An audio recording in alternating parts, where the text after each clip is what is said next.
Most ecosystems take centuries to build themselves, layer by patient layer. But when a blue whale, weighing up to 150 tons, dies and sinks to the abyssal plain, a complete world assembles within weeks. That single body delivers more organic matter to the ocean floor than that same stretch of seabed would receive in a century of falling marine snow. Let the day soften around you and find a comfortable place to rest your thoughts. We are going somewhere. There is time. The lights can stay dim. When a whale falls, its carcass undergoes 3 distinct stages, each supporting a different community of life. First come the mobile scavengers, tearing through soft tissue with brutal efficiency. Then, worm species and crustaceans burrow into the bones and sediments, extracting every last nutrient. Finally, chemosynthetic bacteria take over, converting the whale's oils and fats into energy without a single ray of sunlight, powering a silent city that can thrive for 100 years.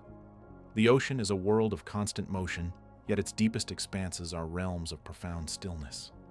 In this quiet abyss, life operates on timescales that dwarf human comprehension, and death becomes the most significant event in an otherwise barren landscape. When a whale dies, its passing is not an ending but a grand beginning, a singular biological event that rewrites the local rules of survival.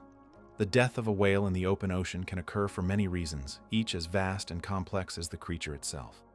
Old age is a primary cause, where the immense heart, after decades of pumping hundreds of thousands of liters of blood, simply reaches the end of its natural tenure. Disease and parasitic infections can also weaken a whale, compromising its ability to dive, feed, or migrate, leaving it vulnerable to the unforgiving conditions of the sea.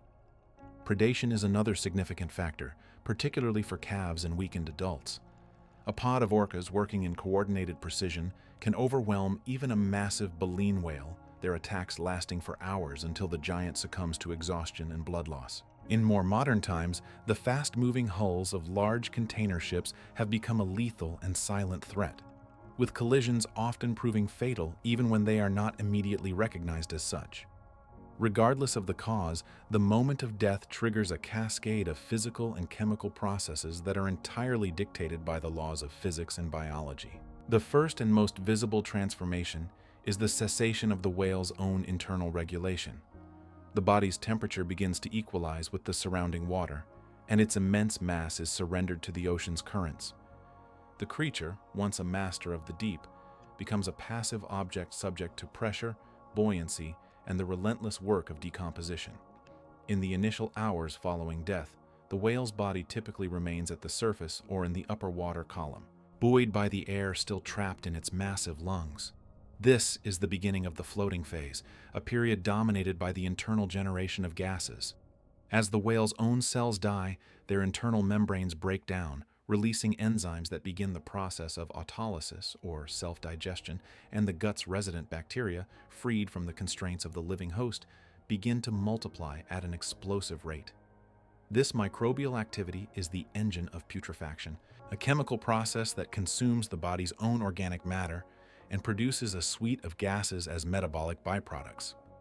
The most abundant of these are methane, carbon dioxide, and hydrogen sulfide, all of which are lighter than water and accumulate within the body cavities, particularly the abdominal cavity and the tissues. As the pressure of these gases builds, the whale's body begins to bloat, its skin stretching to accommodate the internal expansion, transforming the streamlined form into a distended, balloon-like structure.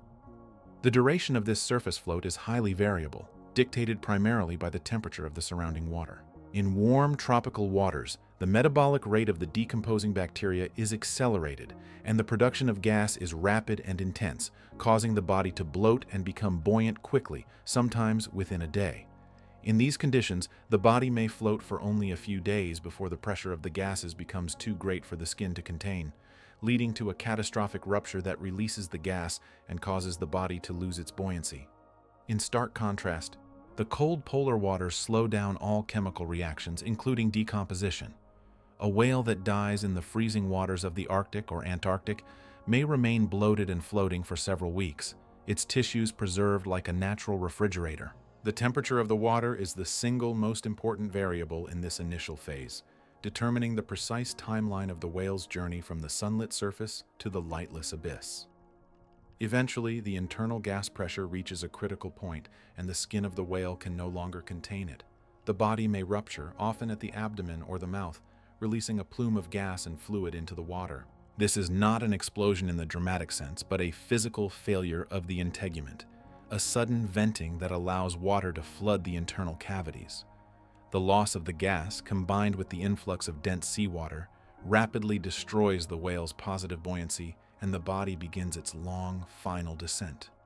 The sinking process is governed by the balance between the body's weight and the buoyant force of the water it displaces. With the gas vented, the whale's density becomes greater than that of the surrounding seawater, and it begins to sink slowly at first, then with increasing velocity. The rate of descent is not constant. It is influenced by the body's shape, its mass, and the degree of tissue degradation, but it typically falls within a range of 1 to 2 meters per second. This means that a whale falling from the surface to the seafloor at a depth of 1,000 meters will take roughly 15 to 30 minutes to complete its journey.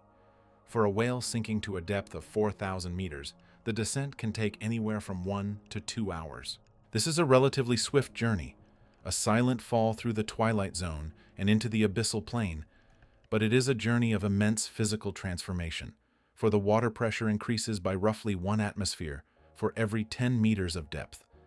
At the surface, the pressure is a single atmosphere, but at a depth of 1,000 meters, the whale's body is subjected to a crushing force of approximately 100 atmospheres, or 1,500 pounds per square inch. By the time the carcass reaches 4,000 meters, it is enduring over 400 atmospheres of pressure, a force that would instantly crush a human submarine.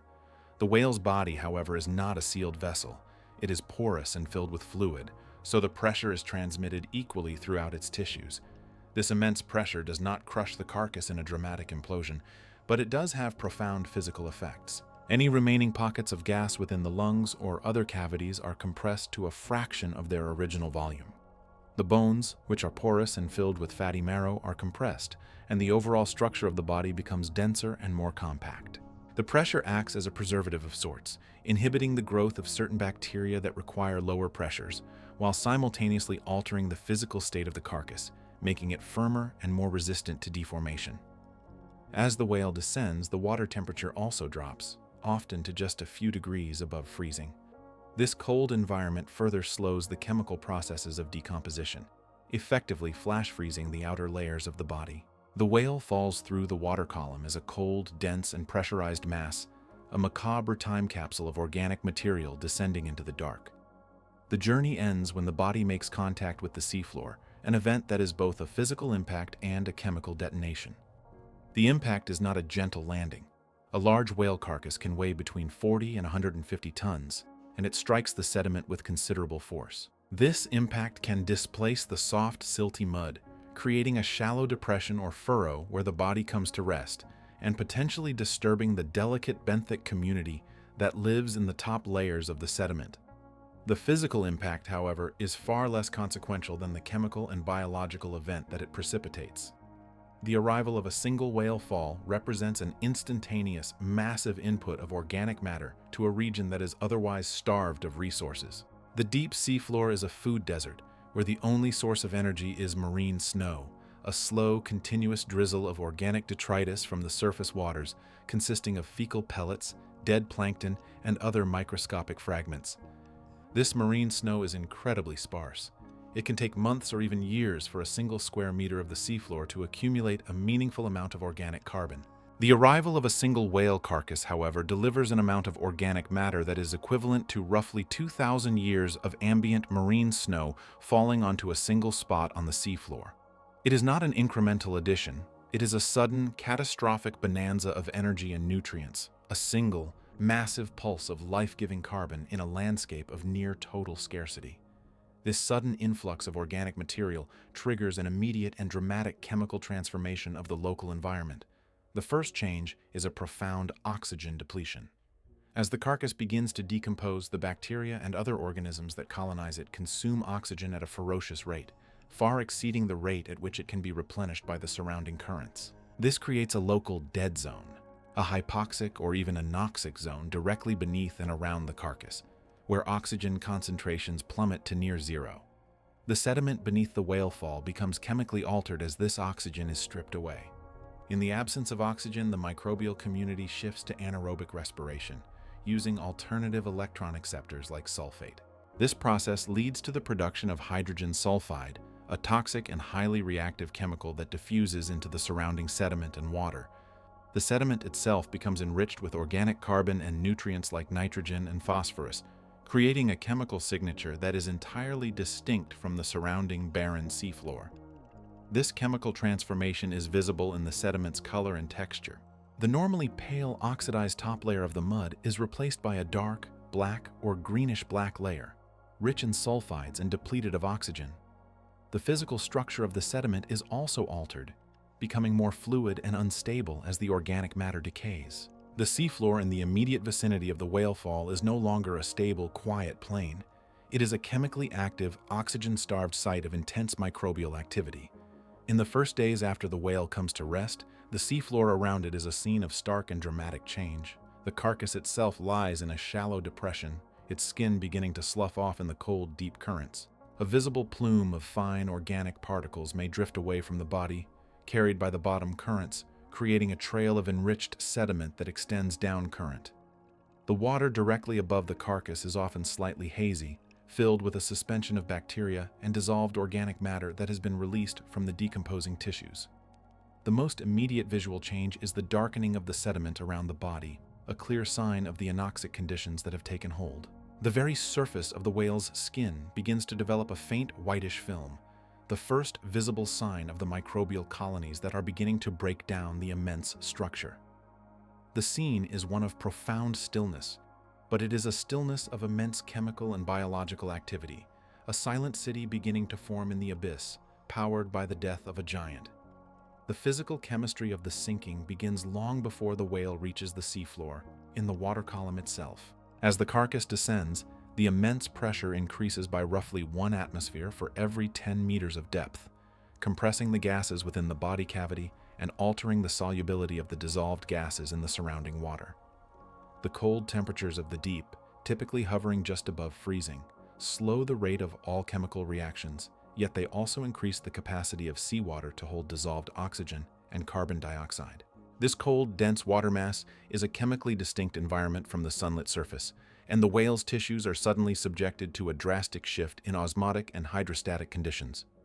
The skin, though thick and resilient, begins to experience the mechanical stress of the pressure differential, and any small rupture in the body wall becomes a pathway for the rapid ingress of seawater. Within the first few hours of impact, the whale's internal fluids, rich in salts, amino acids, and other organic compounds, begin to diffuse outward into the sediment-poor water. This creates a steep concentration gradient, a chemical beacon that draws in mobile microbes from the surrounding seafloor.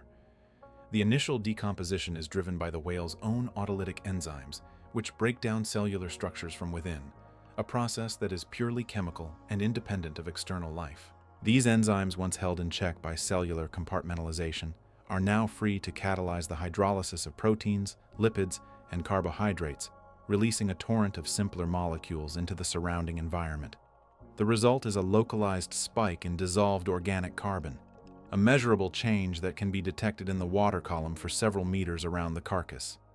The impact itself, though gentle by human standards, is enough to compact the soft, flocculent sediment beneath the whale, forcing out the interstitial water and creating a denser, more consolidated layer. This physical disturbance alters the porosity and permeability of the seafloor, which in turn dictates how quickly chemicals can move through the sediment. In the immediate aftermath, the area beneath the carcass becomes a sealed anoxic zone, cut off from the overlying oxygenated water by the sheer mass of the body.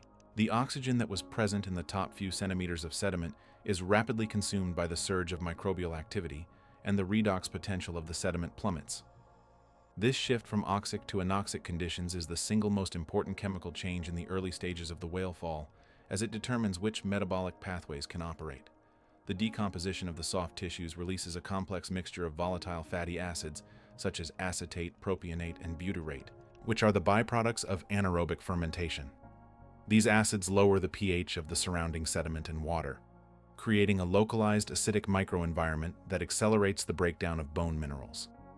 The whale's skeleton, composed primarily of hydroxyapatite, a calcium phosphate mineral, begins to undergo a slow chemical dissolution as the surrounding fluids become undersaturated with respect to calcium and phosphate.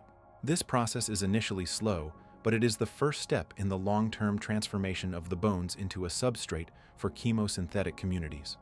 The release of phosphate and calcium ions into the pore water is a measurable signal of the whale fall's chemical footprint. The lipids, or fats, which make up a large portion of the whale's blubber, are particularly resistant to rapid degradation. These hydrophobic molecules do not dissolve readily in seawater, so they form a persistent, waxy layer that can remain intact for years. The initial breakdown of these lipids is largely a physical process, as the cold temperatures cause the fats to solidify into a more crystalline state, slowing their interaction with enzymes. However, the surrounding microbial community begins to produce lipases, enzymes that can act at the water-lipid interface, slowly hydrolyzing the triglycerides into free fatty acids and glycerol. This process releases a steady stream of energy-rich compounds into the sediment, fueling a growing microbial population that thrives in the absence of oxygen. Sulfate reduction becomes a dominant metabolic process within the first week, as sulfate-reducing bacteria begin to use the sulfate ions dissolved in seawater as an electron acceptor for the oxidation of organic matter. This process produces hydrogen sulfide, a highly toxic and reactive gas that diffuses into the surrounding sediment and water. The hydrogen sulfide reacts with iron in the sediment to form iron sulfide minerals, which give the sediment a characteristic black color, a visible sign of the anoxic conditions. The concentration of hydrogen sulfide in the pore water can reach levels that are lethal to most aerobic organisms, creating a chemical barrier that prevents scavengers from accessing the deeper tissues of the carcass. The only organisms that can tolerate this environment are those that have evolved to use hydrogen sulfide as an energy source.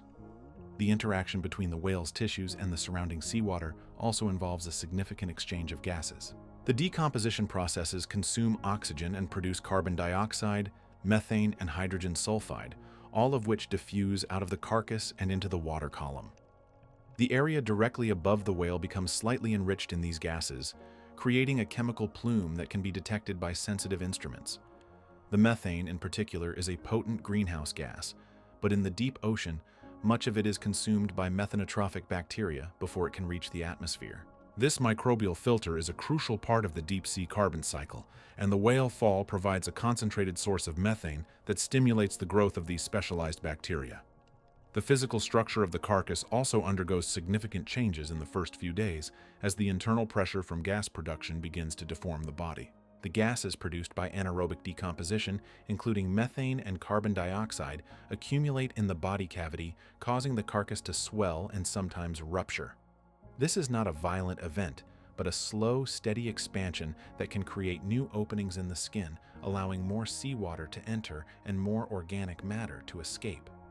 The body begins to lose its streamlined shape, becoming more amorphous as the internal tissues liquefy and are gradually displaced by the intruding water. The bones, however, remain largely intact, providing a stable framework that will persist for decades. The sediment around the carcass becomes a chemically stratified environment with distinct zones of activity at different depths. The top few millimeters, where oxygen can still diffuse from the overlying water, support aerobic bacteria that rapidly consume the most labile organic compounds. Below this thin oxic layer, the sediment becomes anoxic, and sulfate reduction dominates, producing hydrogen sulfide that accumulates in the pore water. Deeper still, methanogenesis may occur, as a specialized group of archaea produce methane from the breakdown of acetate and carbon dioxide. This vertical chemical gradient is a microcosm of the larger deep-sea environment, and it is the foundation for the complex food web that will eventually develop. The initial impact also has a physical effect on the local topography, as the whale's body creates a depression in the soft sediment. This shallow basin acts as a trap for organic particles that drift down from the water column, further enriching the sediment with nutrients. The depression also alters the local current patterns, creating a small zone of reduced flow where particles can settle out and accumulate. This creates a halo of enriched sediment around the carcass, extending outward for several meters, which is a visible sign of the whale fall's influence on the seafloor. This enriched zone is a hotspot of microbial activity, and it will be the first area to be colonized by the opportunistic species that arrive in the coming weeks. The chemical changes in the water column above the carcass are subtle but measurable, as the release of dissolved organic matter creates a slightly higher turbidity and a characteristic chemical signature. The plume of organic particles that drifts down current from the body can be traced for hundreds of meters, providing a food source for filter-feeding organisms that live in the surrounding sediment. This plume is a mixture of particulate organic matter, including fragments of skin, muscle, and connective tissue, as well as a dissolved component that is invisible to the naked eye. The dissolved organic matter is a complex mixture of sugars, amino acids, and other small molecules, which are rapidly consumed by bacteria in the water column. This creates a dynamic zone of microbial activity that extends well beyond the physical boundaries of the carcass itself. The whale's bones, which make up about 10% of its total body mass, are a dense and durable material that will remain on the seafloor for centuries. The initial chemical alteration of the bones is driven by the acidic conditions created by the decomposition of the soft tissues, which begins to dissolve the mineral component of the bone. This process is slow, but it creates micropores and channels that allow bacteria and other microorganisms to penetrate the bone matrix. The collagen, a protein that gives bone its flexibility, is also broken down by microbial enzymes, further weakening the structure. The bones are not inert. They are a living chemical system that will be slowly transformed over time, releasing their nutrients into the surrounding environment and providing a substrate for a unique community of bone-eating worms. The final physical change in the first days is the settling of the carcass into the sediment, as the weight of the body compresses the underlying layers. This settling can be several centimeters, and it creates a distinct impression in the seafloor that will persist long after the soft tissues have been consumed. The carcass becomes partially buried, with the upper surface exposed to the water column and the lower surface in direct contact with the anoxic sediment. This two-sided interface creates a complex chemical gradient, with oxygen and sulfate diffusing from the water above and hydrogen sulfide and methane diffusing from the sediment below. The whale fall is not a simple object on the seafloor. It is a three-dimensional chemical reactor with reactions happening on its surface, within its tissues, and in the sediment beneath it. The initial impact is not the end of the process, but the beginning of a long and complex chemical transformation that will shape the ecosystem for decades to come.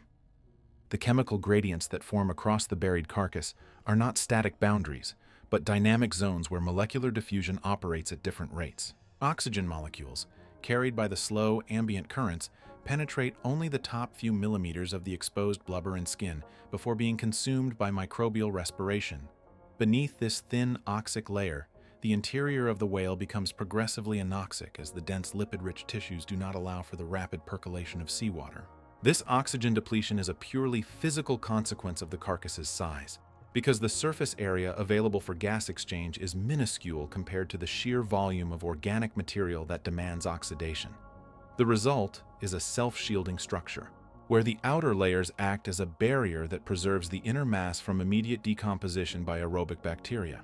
The temperature of the surrounding bottom water plays a critical role in governing the rate of all chemical reactions during the sinking and settling process. At depths where most whale falls occur, typically between 1,000 and 4,000 meters, the water temperature hovers just above freezing, often around 2 to 4 degrees Celsius. This cold environment slows the kinetic energy of molecules, reducing the speed of hydrolysis and enzymatic breakdown by an order of magnitude compared to surface waters. The carcass itself, however, retains a slight thermal signature from the moment of death, as the blubber layer acts as an insulator that traps residual body heat. This heat dissipates slowly into the surrounding water, creating a microthermal gradient that is measurable for only a few centimeters around the body, but it is sufficient to slightly enhance the diffusion of dissolved ions in that immediate vicinity. As the whale's body settles into the sediment, the physical compaction of the seafloor forces interstitial water upward through the porous mud. This pore water is rich in dissolved sulfate, which has accumulated over centuries from the slow dissolution of marine minerals, and it is pushed into the lower surface of the carcass under hydrostatic pressure. The contact between this sulfate-laden fluid and the anaerobic interior of the whale initiates a series of microbially mediated redox reactions, although the initial chemistry is purely abiogenic in its driving forces. The pressure gradient, not biology, is what controls the advection of these fluids, and it creates a pumping effect that draws seawater into the body and expels breakdown products outward. This physical pumping continues for weeks, even before any significant microbial colonization has occurred, because the permeability of the decomposing tissues changes as they hydrate and soften.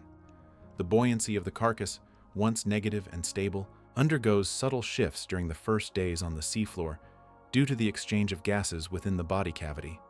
Methane, produced by the initial autolysis of cells in the absence of oxygen, begins to accumulate in the abdominal cavity, where it forms pockets that can slightly reduce the overall density of the carcass. These gas pockets are not large enough to refloat the body because the weight of the waterlogged blubber and skeleton far exceeds the lift provided by the trapped methane.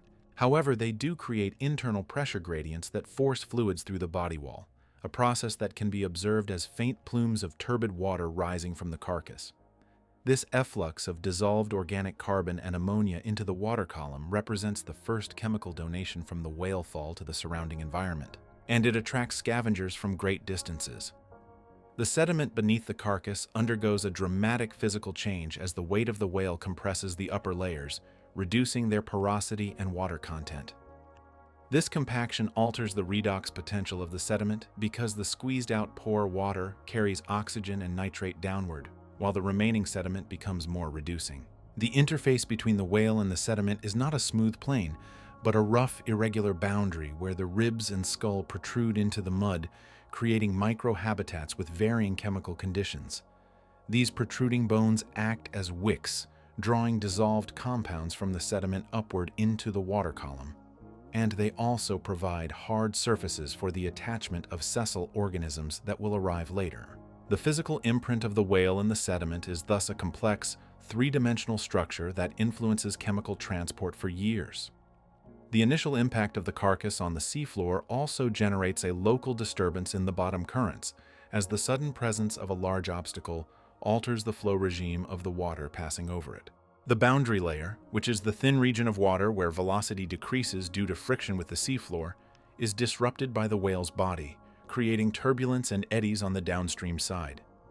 This turbulence enhances the mixing of dissolved chemicals, pulling oxygen-rich water into the lee of the carcass and pushing depleted water away. The physical shape of the whale, with its streamlined but bulky form, determines the exact pattern of these currents, and this pattern remains relatively stable until the soft tissues are consumed. The result is a persistent zone of enhanced chemical exchange around the carcass, which is a purely physical phenomenon that precedes any biological activity. The chemical composition of the whale's own tissues contributes to the initial chemical signature of the fall, long before decomposition begins in earnest. The blubber, which can be up to 30 centimeters thick in large whales, is composed primarily of triglycerides, which are hydrophobic molecules that do not readily dissolve in seawater. This physical property means that the blubber acts as a barrier to water exchange, slowing the leaching of soluble compounds from the muscle and organs beneath it. In contrast, the muscle tissue is rich in proteins and water-soluble nitrogenous compounds, which begin to diffuse outward as soon as the skin is breached by scavengers or by the pressure of settling. The differential solubility of these compounds creates a chemical mosaic on the carcass surface, with some areas releasing amino acids and others releasing lipids, and this mosaic drives the initial colonization patterns of bacteria. The sinking process itself, which occurs over a period of hours to days depending on the size of the whale, is governed by the physical principles of terminal velocity and drag. A dead whale that floats at the surface due to gas accumulation in its gut must first lose that gas before it can sink, a process that can take several days. Once the gas is expelled, the carcass descends at a rate that depends on its mass, shape, and the density of the water column, which increases with depth and pressure. This descent is not a straight vertical drop, but a spiral or zigzag path, because the currents at different depths deflect the carcass and cause it to tumble. The impact with the seafloor is therefore not a single point of contact, but a series of glancing blows that redistribute the internal organs and create secondary fractures in the bones. The pressure at the seafloor, which can exceed 400 atmospheres at typical whale fall depths, has a profound effect on the physical state of the carcass. This pressure compresses the soft tissues, expelling water and gases, and it also increases the solubility of calcium carbonate in the bones, which begins to dissolve slowly from the moment of impact. The dissolution of bone is a purely chemical process, driven by the undersaturation of deep seawater with respect to carbonate minerals, and it releases calcium and phosphate ions into the pore water of the sediment. These ions diffuse outward, creating a halo of elevated nutrient concentrations that extends several meters from the carcass. This chemical halo is invisible to the naked eye, but it is a measurable feature of the whale fall environment, and it will influence the composition of the sediment for decades. The physical settling of the carcass into the sediment also affects the acoustic properties of the seafloor, as the compacted mud becomes more rigid and less porous. This change is detectable by sonar instruments, which can map the extent of the whale fall by the acoustic contrast between the compressed sediment and the surrounding unconsolidated mud. The carcass itself scatters sound waves, producing a distinct echo that is different from the background seafloor, and this acoustic signature can be used to locate whale falls in the vast expanse of the deep ocean. The physical presence of the whale thus creates a detectable anomaly in the seafloor, which is the first step in the process of ecological succession. The chemical and physical transformations described here are the foundation upon which the entire whale fall community will be built, and they continue to evolve as the carcass ages. In the immense cold darkness of the abyssal plain, a single event of profound significance unfolds, a pulse of energy that defies the crushing pressure and perpetual night.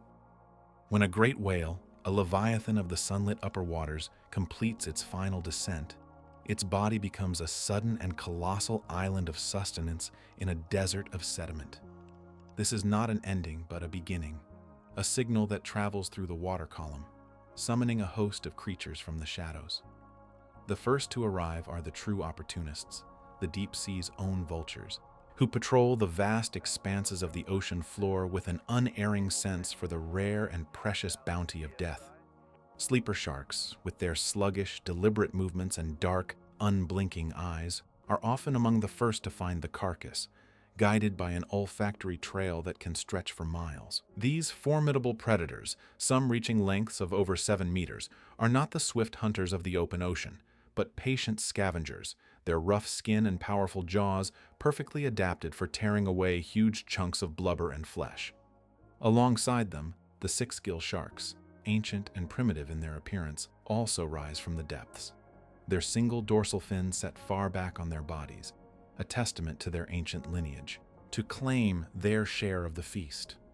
The detection of this ephemeral banquet is a marvel of biological engineering, a process of chemoreception that operates with astonishing efficiency in an environment where currents are often weak and meandering. As the whale's body begins to decompose, even slightly, it releases a plume of organic compounds, a complex chemical signature of amino acids, lipids, and other breakdown products that diffuse into the surrounding water. Specialized sensory organs in the noses of these scavengers, such as the olfactory rosettes of sharks and hagfish, are exquisitely tuned to detect these specific molecules at concentrations of just a few parts per billion. This allows them to follow the chemical gradient, moving from areas of lower concentration to higher, effectively swimming upstream towards the source, a journey that can take them across tens of kilometers of featureless seabed. The sheer numbers of animals that converge on this single point are staggering, transforming a quiet patch of seafloor into a frenzied, chaotic metropolis of consumption. Thousands of individual creatures, from the smallest scavenging amphipods to the largest sharks, can be present simultaneously, creating a living, moving carpet of life. The first phase of this succession, the mobile scavenger stage, is a period of frantic, high-yield feeding that lasts for months, or even a couple of years, depending on the size of the whale and the temperature of the water. During this time, the carcass is stripped bare, a process that proceeds with a terrifying and efficient speed, marking the beginning of a transformation that will shape the ecosystem for decades to come. Among the most numerous and determined of these early arrivals are the hagfish, ancient, jawless fish that are often described as the most disgusting creatures in the ocean, yet are perfectly adapted for their role as nature's ultimate recyclers.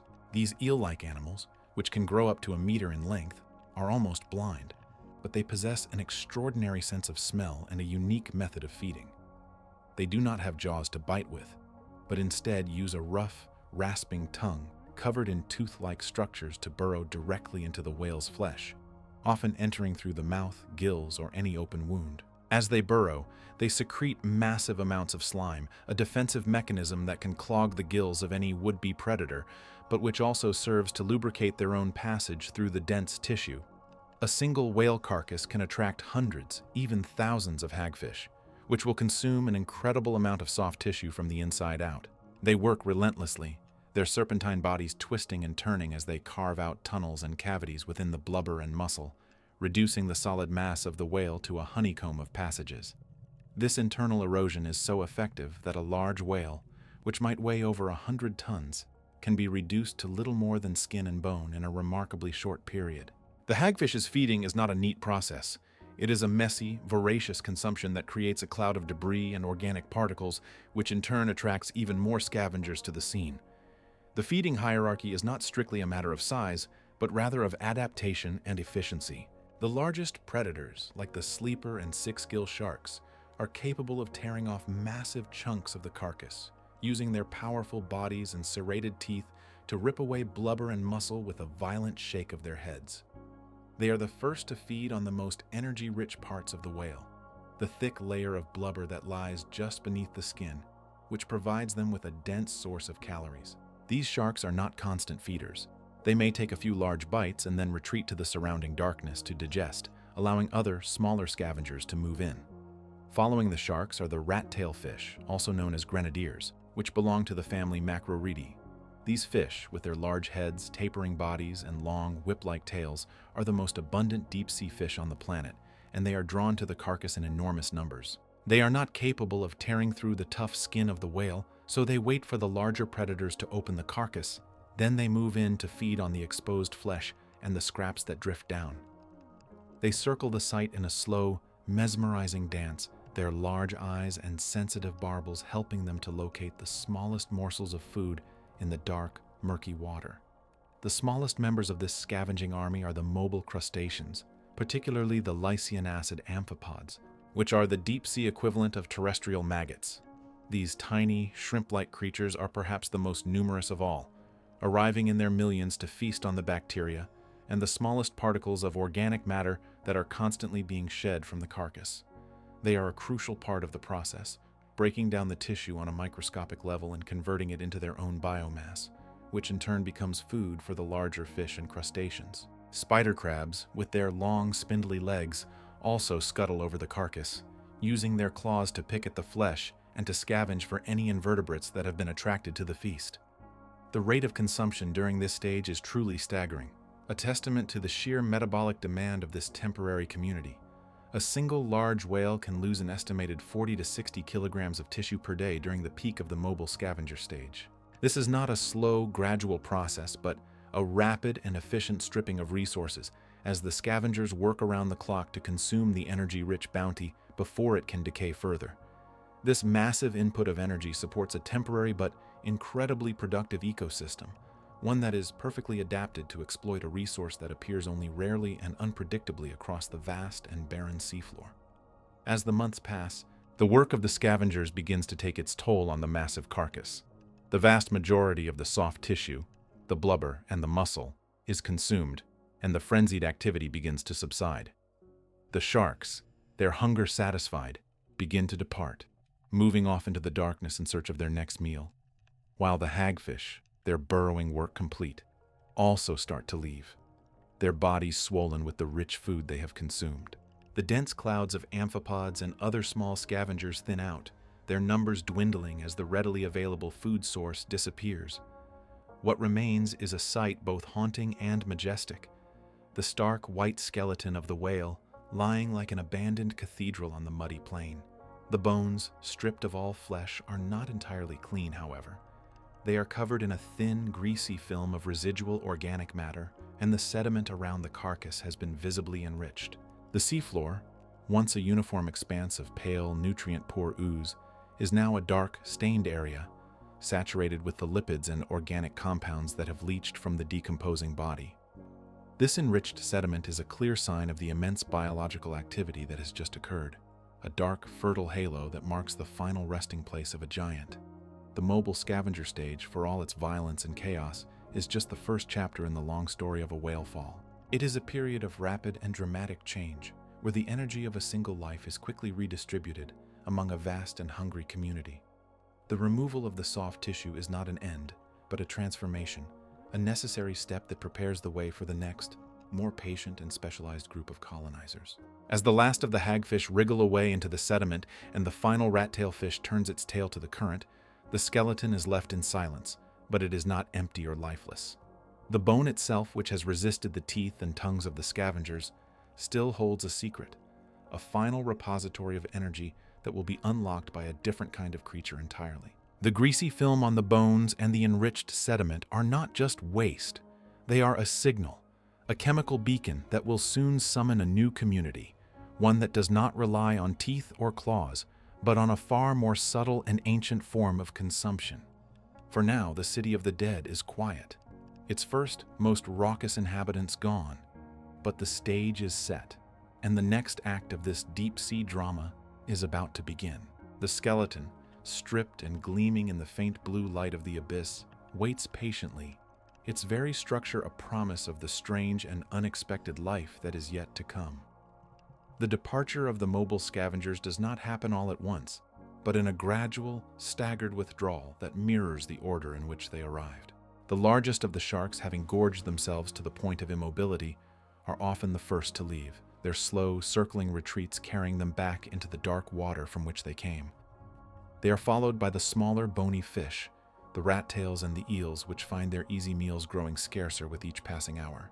The hagfish, those tireless and almost serpentine opportunists, are the most reluctant to abandon the site, spending their final days knotting their bodies into the remaining soft tissue and the spaces between the ribs. Yet even their remarkable persistence has a limit, and as the last scraps of muscle and organ are consumed, they too slip away into the sediment, leaving behind only the faint, silvery trails of their mucus. The time it takes for this first stage to run its course is remarkably brief in the context of the deep sea, often lasting only a few months to a year, a blink of an eye compared to the centuries that follow. The sheer volume of flesh that a single blue whale can carry, sometimes exceeding 100 tons, is enough to support a vast and temporary population. But the efficiency of the scavengers is staggering. Studies of natural whale falls have shown that the soft tissue is stripped away at a rate that leaves little behind, with the bone surface becoming clean and exposed in a surprisingly short period. This rapid consumption is a testament to the hunger of the deep, a world where any concentrated source of food is met with an immediate and overwhelming response. The energy that was once the lifeblood of a leviathan is quickly dispersed into the bodies of thousands of smaller creatures, a sudden and vital pulse in an otherwise nutrient-poor expanse. The hagfish themselves are perhaps the most remarkable of these initial consumers, possessing a feeding strategy that is as bizarre as it is effective. They are jawless vertebrates, ancient in their lineage, and they do not bite so much as they rasp, using a tongue covered in keratinous teeth to scrape flesh from bone. Their ability to tie their own bodies into knots is not a mere curiosity. It is a functional adaptation that allows them to gain leverage and tear away chunks of meat that would otherwise be too tough to remove. They also produce vast quantities of slime, a defense mechanism that can clog the gills of any would-be predator, allowing them to feed in relative safety among the larger scavengers. Their presence on a whale fall is so reliable that their burrows and trails are often considered a key indicator of the early stages of decomposition. The scavengers are not limited to the vertebrates, for the deep-sea floor is also home to a host of invertebrate opportunists that play a crucial role in the initial cleanup. Large amphipods, shrimp-like crustaceans that can grow to several centimeters in length, arrive in swarms, their small but numerous mouthparts working tirelessly to consume any remaining fragments of tissue. Deep-sea crabs, with their long, spindly legs, pick their way across the carcass, using their claws to tear away pieces of skin and fat that have been loosened by the activity of the fish. Even certain species of deep-sea octopus have been observed visiting whale falls, their flexible bodies allowing them to reach into crevices and extract morsels that other scavengers cannot access. This diverse assemblage of creatures, each with its own specialized method of feeding, works in concert to ensure that nothing of the soft body is wasted. The scent of a decaying whale is a powerful chemical signal that travels for many kilometers through the deep ocean, carried by the slow, steady currents.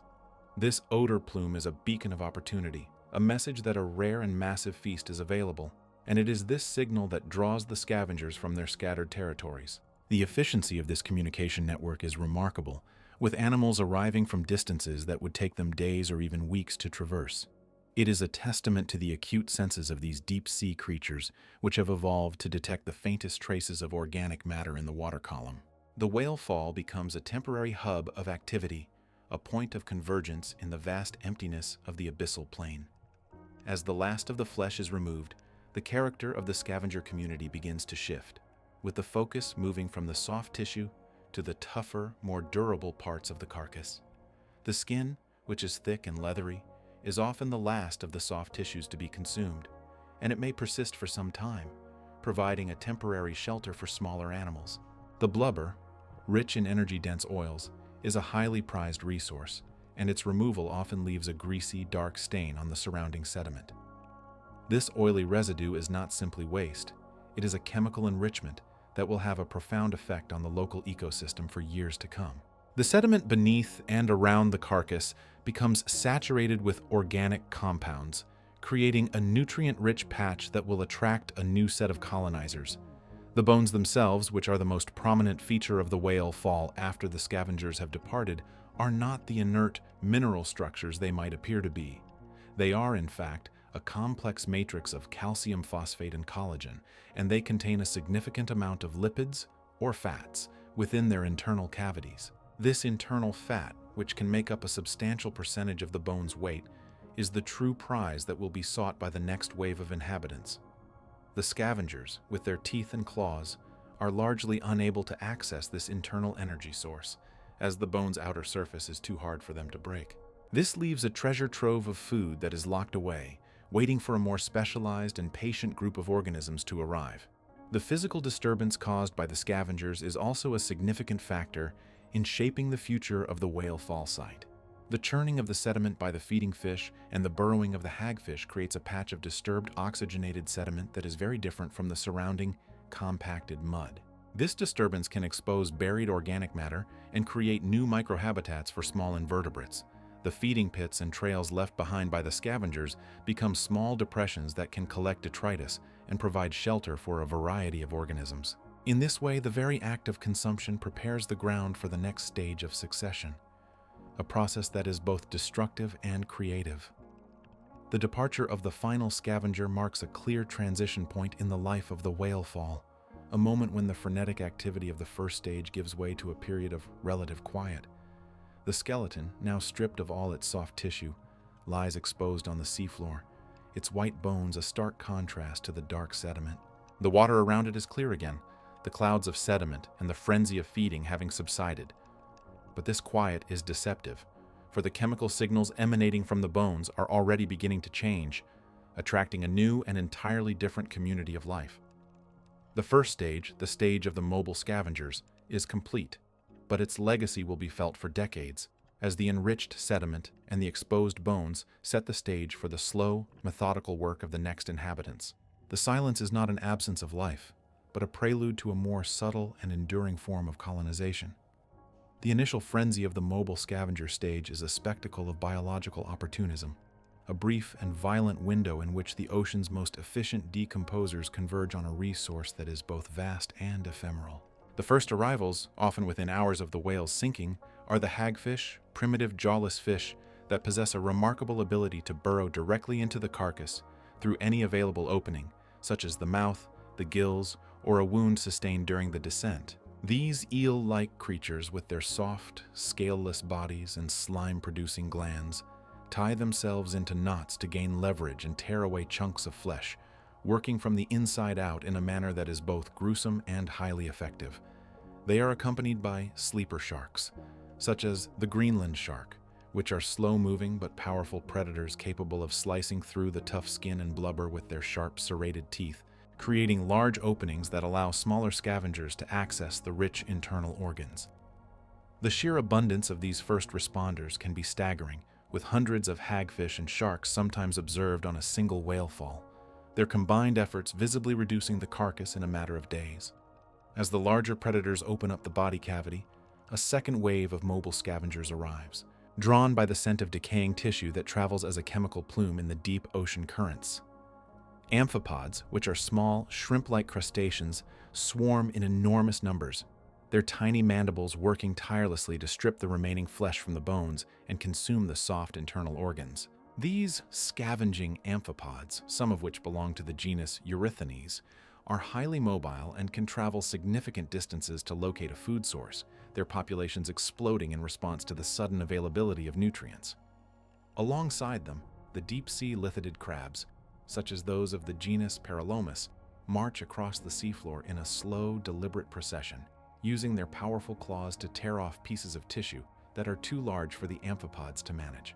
These crabs are not merely passive consumers. They are active competitors, and their presence can significantly affect the rate at which the carcass is consumed, as they often displace smaller scavengers from prime feeding spots. The behavior of these scavengers is not random, but rather a structured competition for resources, with each species occupying a specific niche in the feeding hierarchy. The hagfish and sharks, as the largest and most powerful, dominate the early stages, while the amphipods and crabs work in the spaces they create, and smaller fish, such as the eelpouts, dart in and out to snatch up any morsels that are dislodged. This competition is not without cost, as the intense activity stirs up the fine sediment on the seafloor, creating a murky cloud that can reduce visibility and make it harder for scavengers to locate food. The water around the carcass becomes thick with particles of organic matter, and the sounds of tearing flesh and crunching bone, though inaudible to human ears, create a distinct acoustic signature that can attract even more scavengers from a considerable distance. The efficiency of this process is remarkable, and a large whale carcass can be reduced to a bare skeleton in a matter of months, a timescale that is incredibly short when compared to the decades that the later stages of succession will require. The role of the mobile scavengers is not limited to the simple removal of soft tissue, as their feeding activities also physically alter the structure of the carcass itself.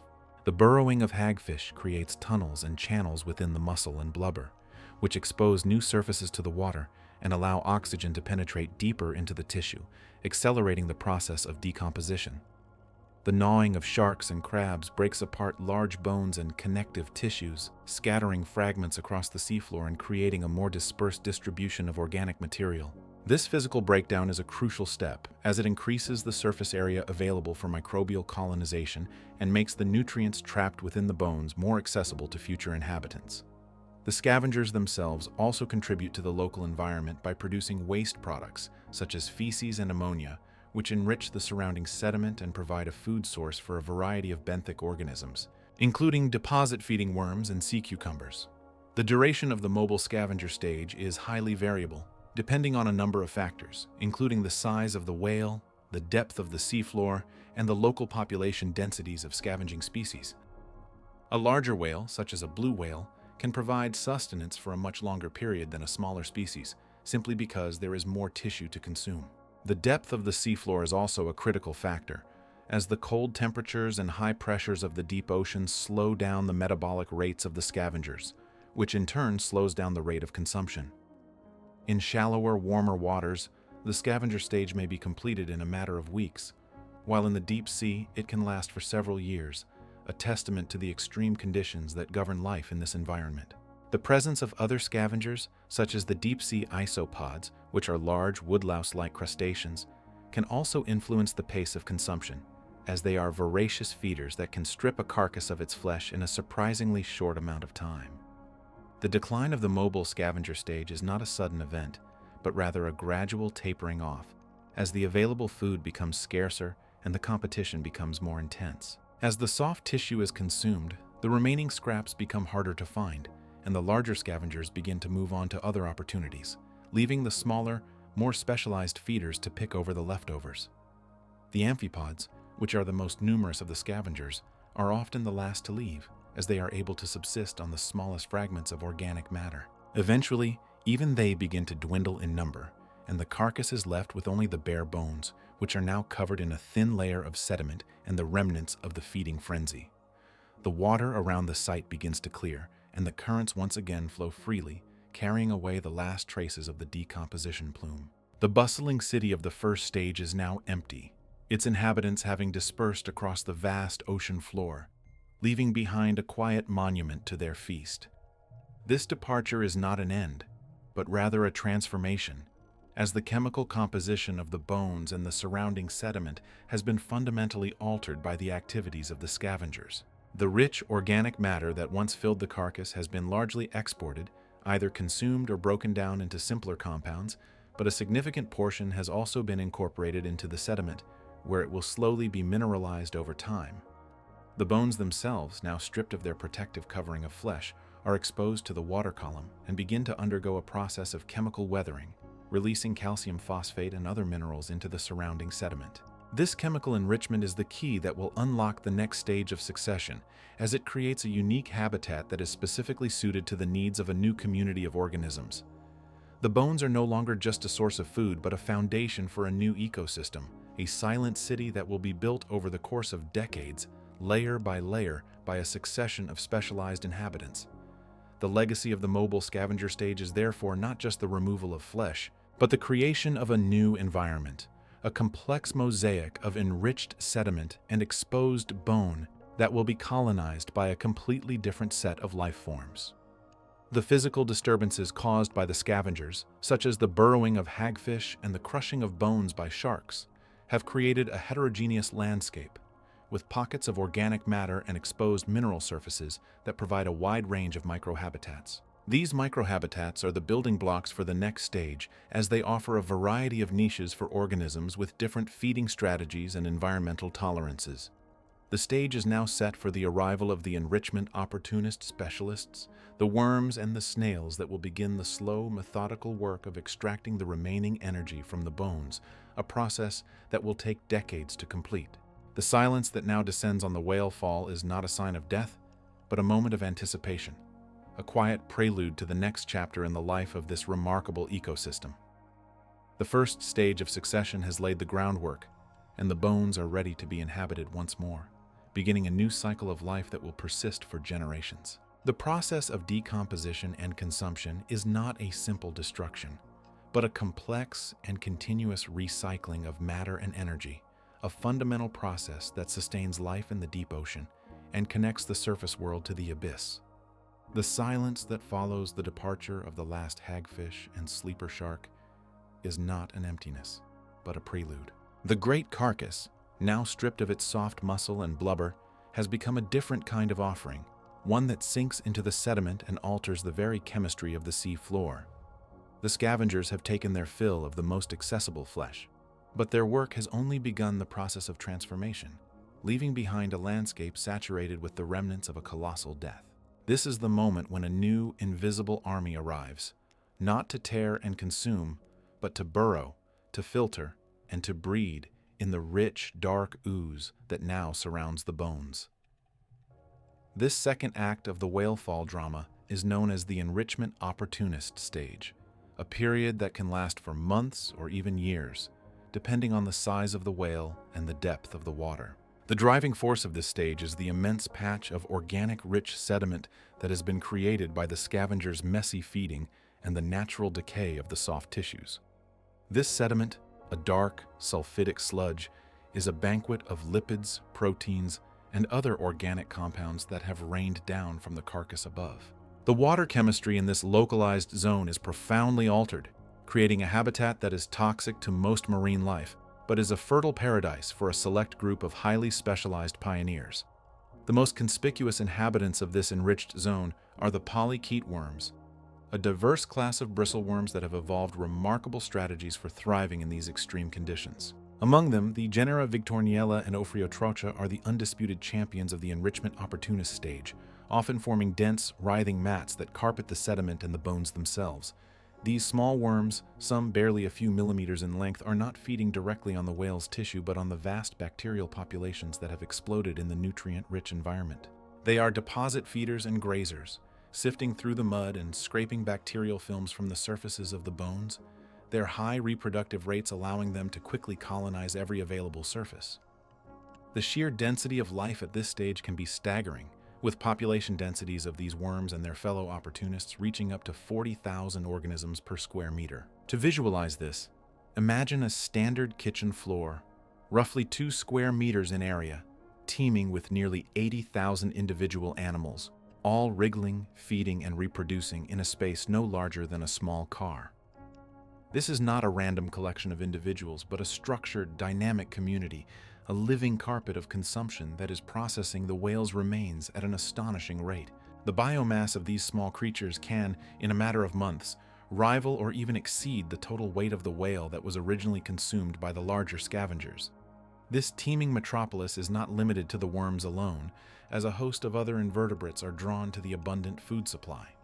Small crustaceans, such as amphipods and copepods, scurry through the worm mats, feeding on the same bacterial bounty and on the worms themselves. Various species of mollusks, particularly small gastropods, graze on the organic film coating the bones, their rasping radulas scraping away layers of bacteria and detritus.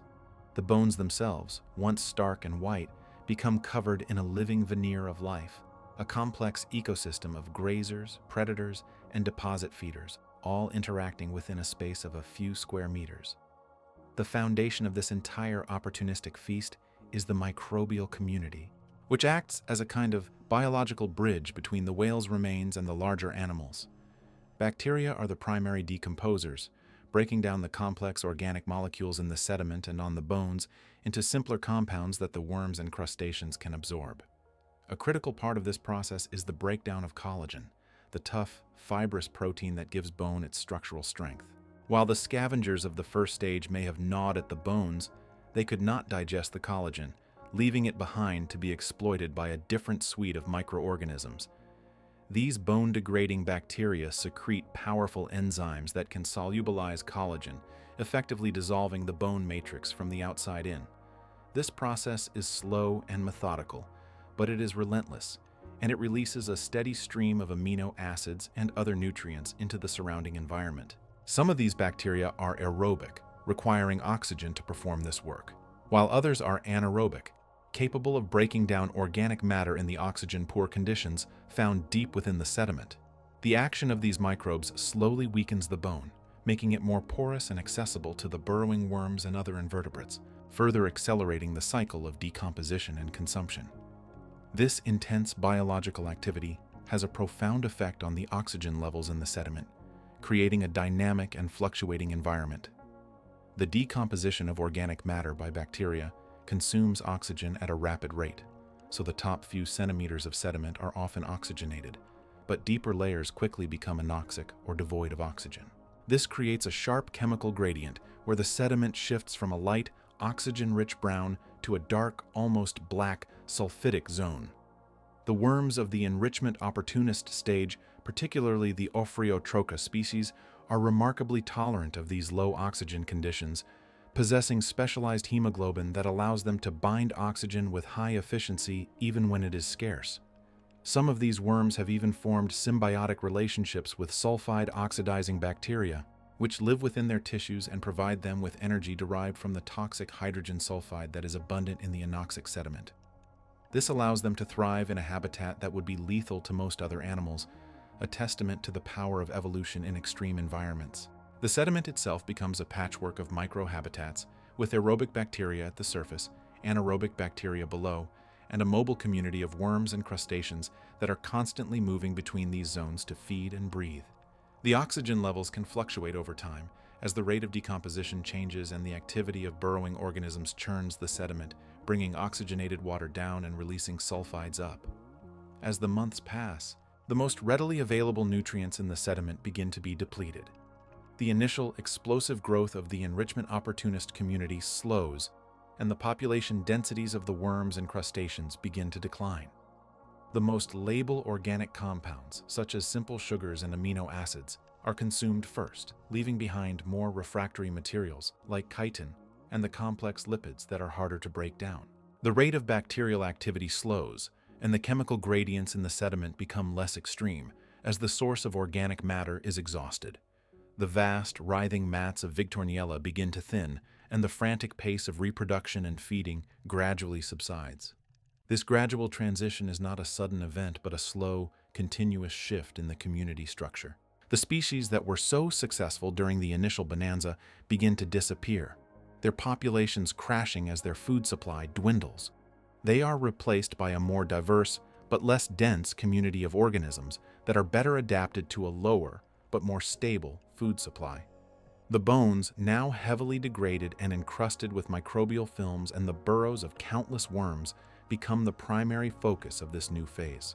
The focus of life shifts from the sediment back to the bones themselves as a new group of specialists, the sulfophilic stage, begins to arrive, drawn not by the soft tissues, but by the sulfur-rich compounds that are now being released from the degrading skeleton. The great city of the enrichment opportunists is built. It thrives and it slowly fades, but its work is not yet done.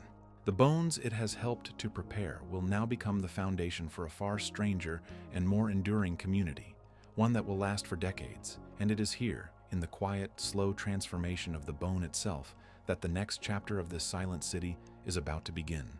The enrichment opportunist stage, for all its initial ferocity, is not a single uniform period, but a sequence of overlapping waves, each tuned to a slightly different resource. Within the first few months, the soft tissue is largely consumed, and the amphipods and other mobile scavengers that dominated the early bonanza begin to depart or perish, their vast numbers no longer sustainable. In their place, a more sedentary and specialized fauna establishes itself, creatures that are less concerned with the rapid consumption of flesh and more focused on the intricate layers of the remaining skin, cartilage, and the connective tissues that bind the skeleton together. This transition is not a sharp boundary, but a gradual replacement, a shifting of ecological roles as the chemical and physical nature of the whale fall itself changes. Among the most significant of these new inhabitants are the polychaete worms, a diverse group of segmented worms that quickly become the architects of the decaying carcass.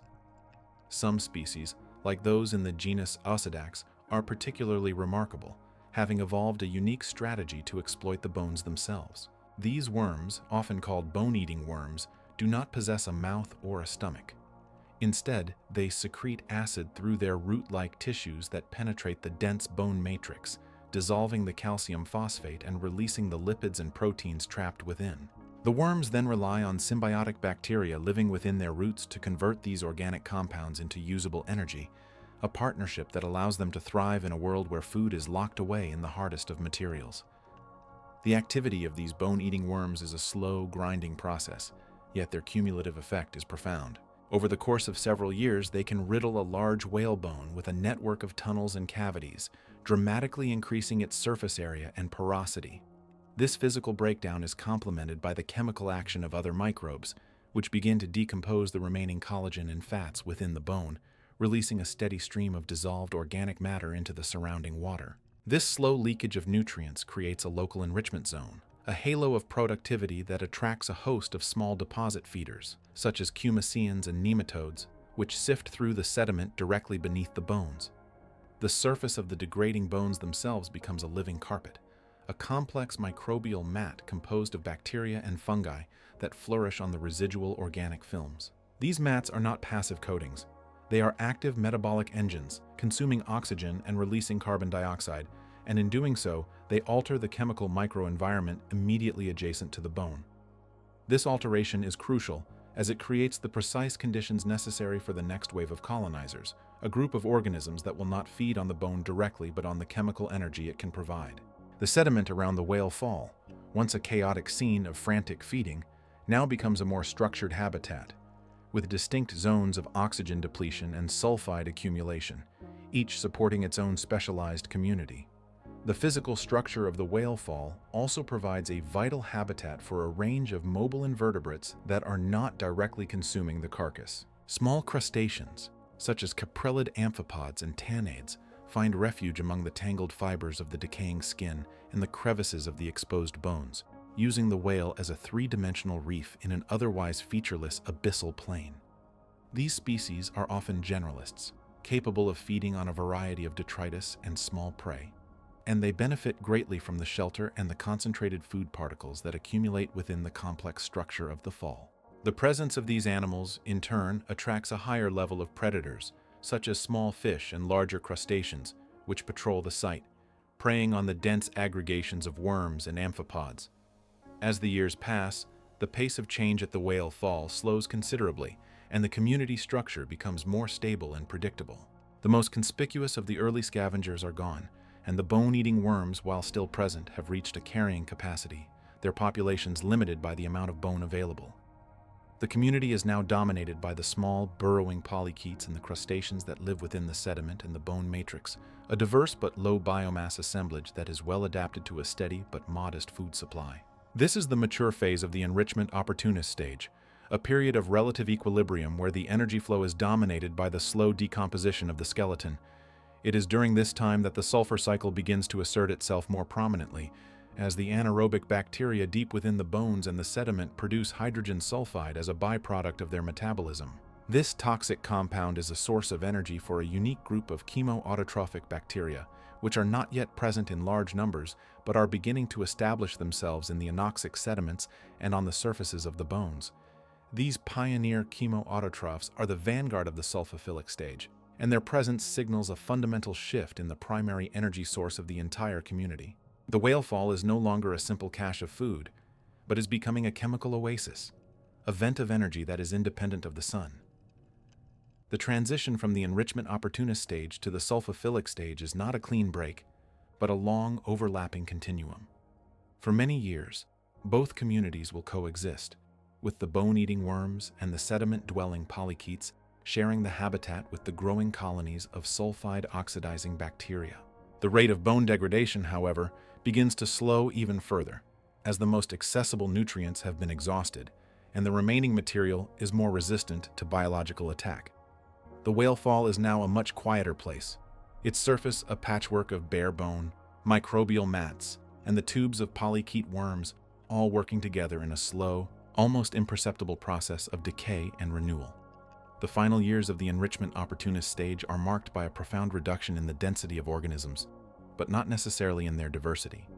The species that remain are highly specialized, often having evolved to exploit the very specific niches created by the degrading bones and the accumulating sediment. For example, certain species of polychaetes are found nowhere else but on whale falls, and they have become dependent on this ephemeral habitat for their entire life cycle. Their presence is a testament to the unique and isolated nature of these deep-sea ecosystems, which function as islands of biodiversity in a vast and seemingly barren ocean. The bones, now stripped of their flesh and heavily modified by the actions of worms and microbes, are a shadow of their former structure. They are lighter, more porous, and often covered in a dark, slimy biofilm composed of bacteria and fungi. This biofilm is not inert. It is the site of intense chemical activity, and it is here that the final preparations for the next stage are being made. The sulfur compounds that have been building up in the sediment and within the bone itself are now at their highest concentrations, creating a chemical gradient that will soon attract a new and extraordinary group of colonists. The stage is set, and the silent city is about to undergo its most dramatic transformation yet, as the very chemistry of the bone becomes the currency of life. The enrichment opportunist stage is a period of remarkable biological abundance, yet it is also a time of intense and unforgiving competition. Every square centimeter of the exposed bone surface is a contested territory, claimed by a diverse assemblage of creatures that have evolved specifically to exploit this fleeting resource. Among these, the bone-eating worms of the genus Osedax are perhaps the most visually striking, their feathery red plumes and green root-like tissues creating a living carpet over the skeletal remains. These worms do not consume the bone itself in a conventional way. Instead, they penetrate the dense material with acid-secreting roots, absorbing the lipids and proteins locked within the very structure of the whale's skeleton. Their presence fundamentally alters the bone's integrity, accelerating its breakdown and releasing nutrients that would otherwise remain inaccessible for centuries. The surface of the bones is not the only area of intense activity, as the surrounding sediment becomes a thriving metropolis of scavengers and deposit feeders. Amphipods, tiny crustaceans related to sandhoppers, swarm over the enriched mud, sifting through the organic debris that has rained down from the carcass above. Their sheer numbers can be staggering, with thousands of individuals occupying a single square meter of seafloor, their constant movement creating a shimmering, restless cloud over the dark sediment. These amphipods are joined by a host of other invertebrates, including copepods, nematodes, and various species of polychaete worms, each carving out a unique niche in this temporary ecosystem. The sediment itself becomes a living filter, processing the chemical remnants of the whale and transforming them into new biomass that will support yet another layer of the food web. This stage of decomposition is also marked by the arrival of larger, more mobile predators that are drawn to the sheer concentration of prey. Crabs and lobsters, Their carapaces, often encrusted with other organisms, pick their way across the bones, using their powerful claws to crack open the shells of mollusks and to capture slow-moving worms. Octopuses, with their remarkable intelligence and dexterity, may also visit the site, probing the crevices of the bones for hidden morsels with their sensitive arms. These predators are not permanent residents. They are transient visitors, using the whale fall as a convenient hunting ground before moving on to other foraging territories. Their presence adds a layer of dynamic complexity to the whale fall community, creating a cascade of interactions that shapes the distribution and abundance of the smaller organisms. The competition for space and resources is so fierce that it has driven the evolution of remarkable adaptations among the resident species. Some polychaete worms construct tough, leathery tubes that they attach firmly to the bone surface, protecting themselves from the probing mouthparts of predators and the encroachment of neighboring colonists. Others have developed specialized feeding structures that allow them to graze on the bacterial biofilms that coat the bones, a food source that is constantly renewed by the ongoing decomposition. This microscopic grazing activity is crucial, as it prevents the biofilm from becoming too thick and suffocating the deeper layers of the bone, thereby ensuring a slow and steady release of nutrients over many years. The intricate relationships between these species, from the microscopic grazers to the apex scavengers, form a complex web of life that is both fragile and resilient. The chemical environment around the whale fall undergoes a significant shift during this stage, driven by the metabolic activities of the countless organisms living within and upon the bones. The decomposition of organic matter, particularly the lipids within the bone marrow, consumes oxygen and releases carbon dioxide, creating a microenvironment that is distinctly different from the surrounding deep sea. This process also stimulates the growth of sulfur-reducing bacteria, which thrive in the oxygen-poor conditions and produce hydrogen sulfide as a byproduct. While hydrogen sulfide is toxic to most aerobic organisms, it is a vital energy source for a unique group of chemosynthetic bacteria that will come to dominate the next stage of the whale fall's life cycle. The accumulation of these chemicals is a slow and steady process, but it is laying the groundwork for a profound biological shift. As the years pass, the rate of consumption begins to slow, and the frenetic activity of the enrichment opportunist stage starts to wane. The most accessible organic matter has been consumed, and the bones, now heavily bored and etched by the acid of the Ossidax worms, are reduced to a fragile lattice of calcium phosphate. The populations of the mobile scavengers decline as the food supply becomes too sparse to support their numbers. Yet, this is not an end, but a transition. The very conditions that are becoming inhospitable to the enrichment opportunists are creating a perfect environment for a new group of organisms, one that is entirely dependent on the chemical energy stored within the bone and the sediment. The sulfur-rich sediment, once a byproduct of decomposition, is now becoming the primary currency of life, and the stage is set for a remarkable transformation that will define the final chapter of the whale fall's story.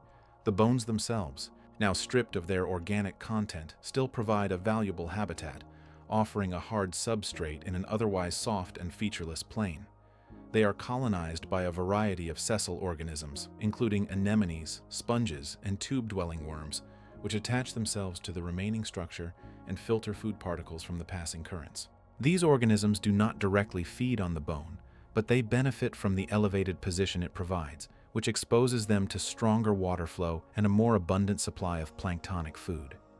This community of filter feeders adds yet another layer of biodiversity to the whale fall, creating a three-dimensional habitat that supports a wide range of life forms. The bones, once a source of food, are now a permanent home, a silent reef rising from the abyssal plain.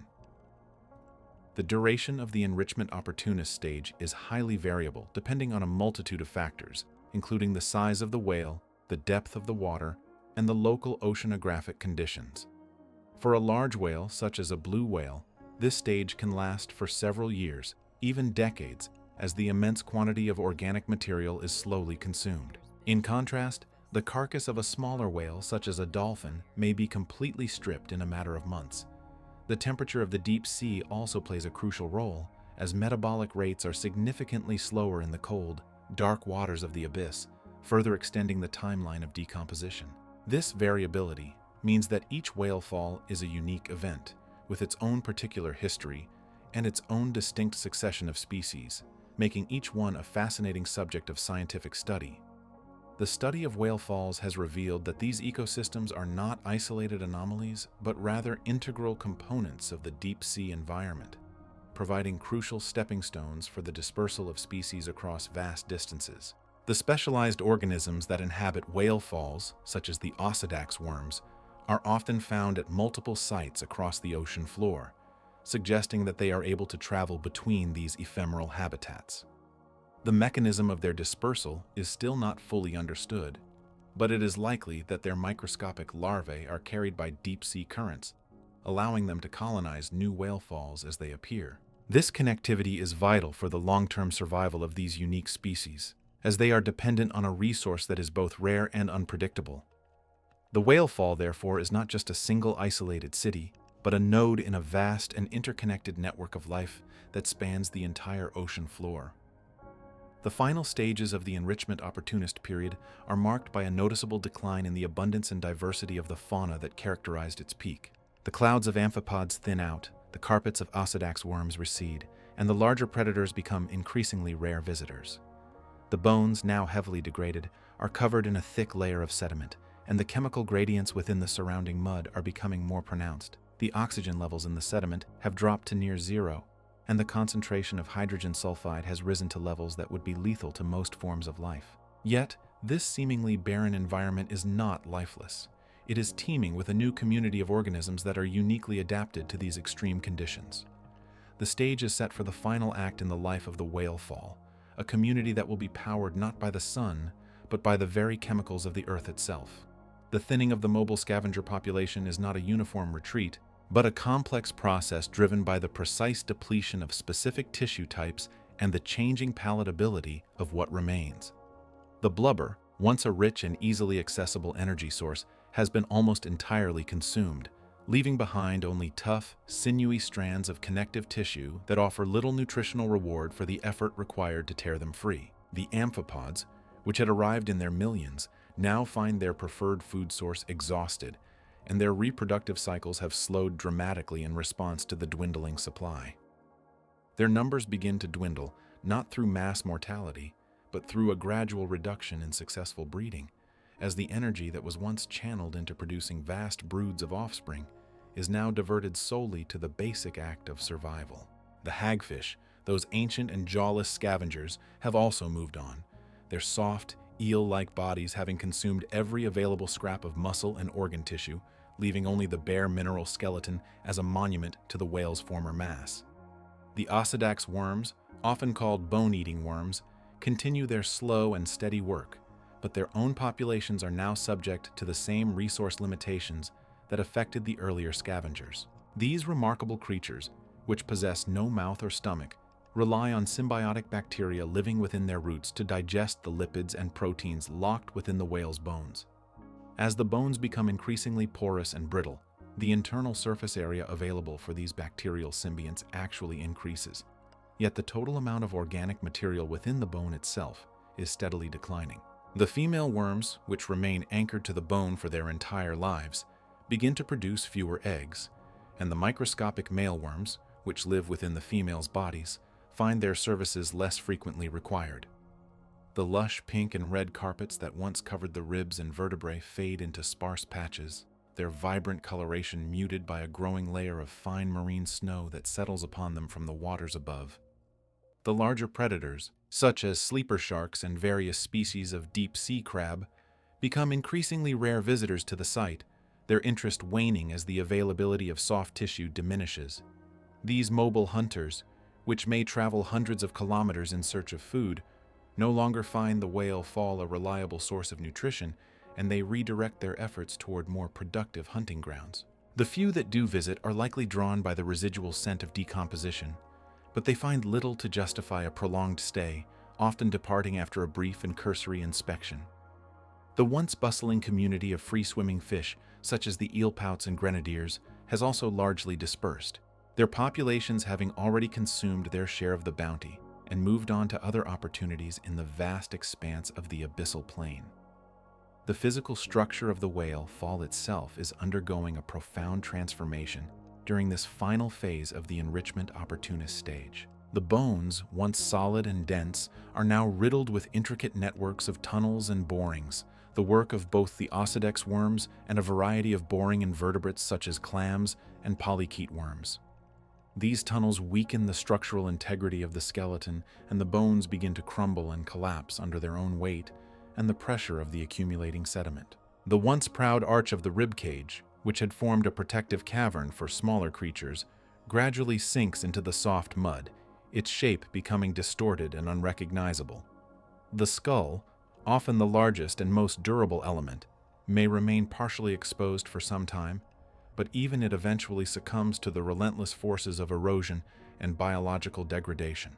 A thick layer of sediment, composed of clay, silt, and the microscopic shells of plankton, begins to accumulate over the entire site, burying the smaller bones and obscuring the larger ones. This sediment acts as a physical barrier, isolating the remaining organic material from the overlying water column and creating a unique chemical environment within the mud itself. The decomposition of the remaining bone and connective tissue by anaerobic bacteria consumes oxygen at a rapid rate, driving the oxygen concentration in the pore water of the sediment to essentially zero. In this oxygen-depleted environment, sulfate-reducing bacteria flourish, utilizing the sulfate dissolved in the seawater as an alternative electron acceptor for their metabolic processes. These bacteria produce hydrogen sulfide as a metabolic byproduct, and its concentration in the sediment rises to levels that are highly toxic to most aerobic organisms. The sediment around the whale fall becomes a toxic, reducing environment, a stark contrast to the oxygen-rich waters just a few centimeters above.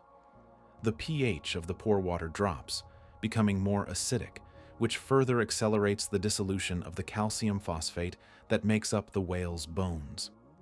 This chemical transformation is not a passive process, but an active and dynamic one, driven by the complex interactions between the microbial community and the remaining organic substrate. The chemical gradients that develop within the sediment are steep and well-defined, creating a mosaic of microhabitats that are each characterized by a specific combination of oxygen, sulfide, and pH levels. These gradients are the foundation upon which the next and final community of the whale fall will be built, a community that is fundamentally different from the one that is now fading away. The visible signs of life on the surface of the whale fall are now sparse, but the hidden world within the sediment is teeming with activity. A diverse community of bacteria and archaea, many of which are obligate anaerobes, are working to break down the complex organic molecules that remain. These microorganisms are the primary producers of this new ecosystem, not through photosynthesis, but through chemosynthesis, a process by which they derive energy from the oxidation of inorganic molecules such as hydrogen sulfide. The dense mats of bacteria that once coated the bones and surrounding sediment have now been largely replaced by a thin, almost invisible film of these chemosynthetic microbes. The site is no longer a spectacle of macroscopic life, but a subtle and powerful engine of chemical transformation, a testament to the enduring power of decomposition. The transition from the enrichment opportunist stage to the next stage is not a sharp boundary, but a gradual and overlapping continuum. Some organisms, particularly the ossidax worms, may persist for decades, slowly continuing their work on the most durable bones, while the new chemosynthetic community begins to establish itself in the surrounding sediment. The whale fall, which was once a vibrant and bustling city, is now becoming a quiet and somber landscape, a place where the last remnants of a once mighty creature are being slowly recycled into the very fabric of the deep sea.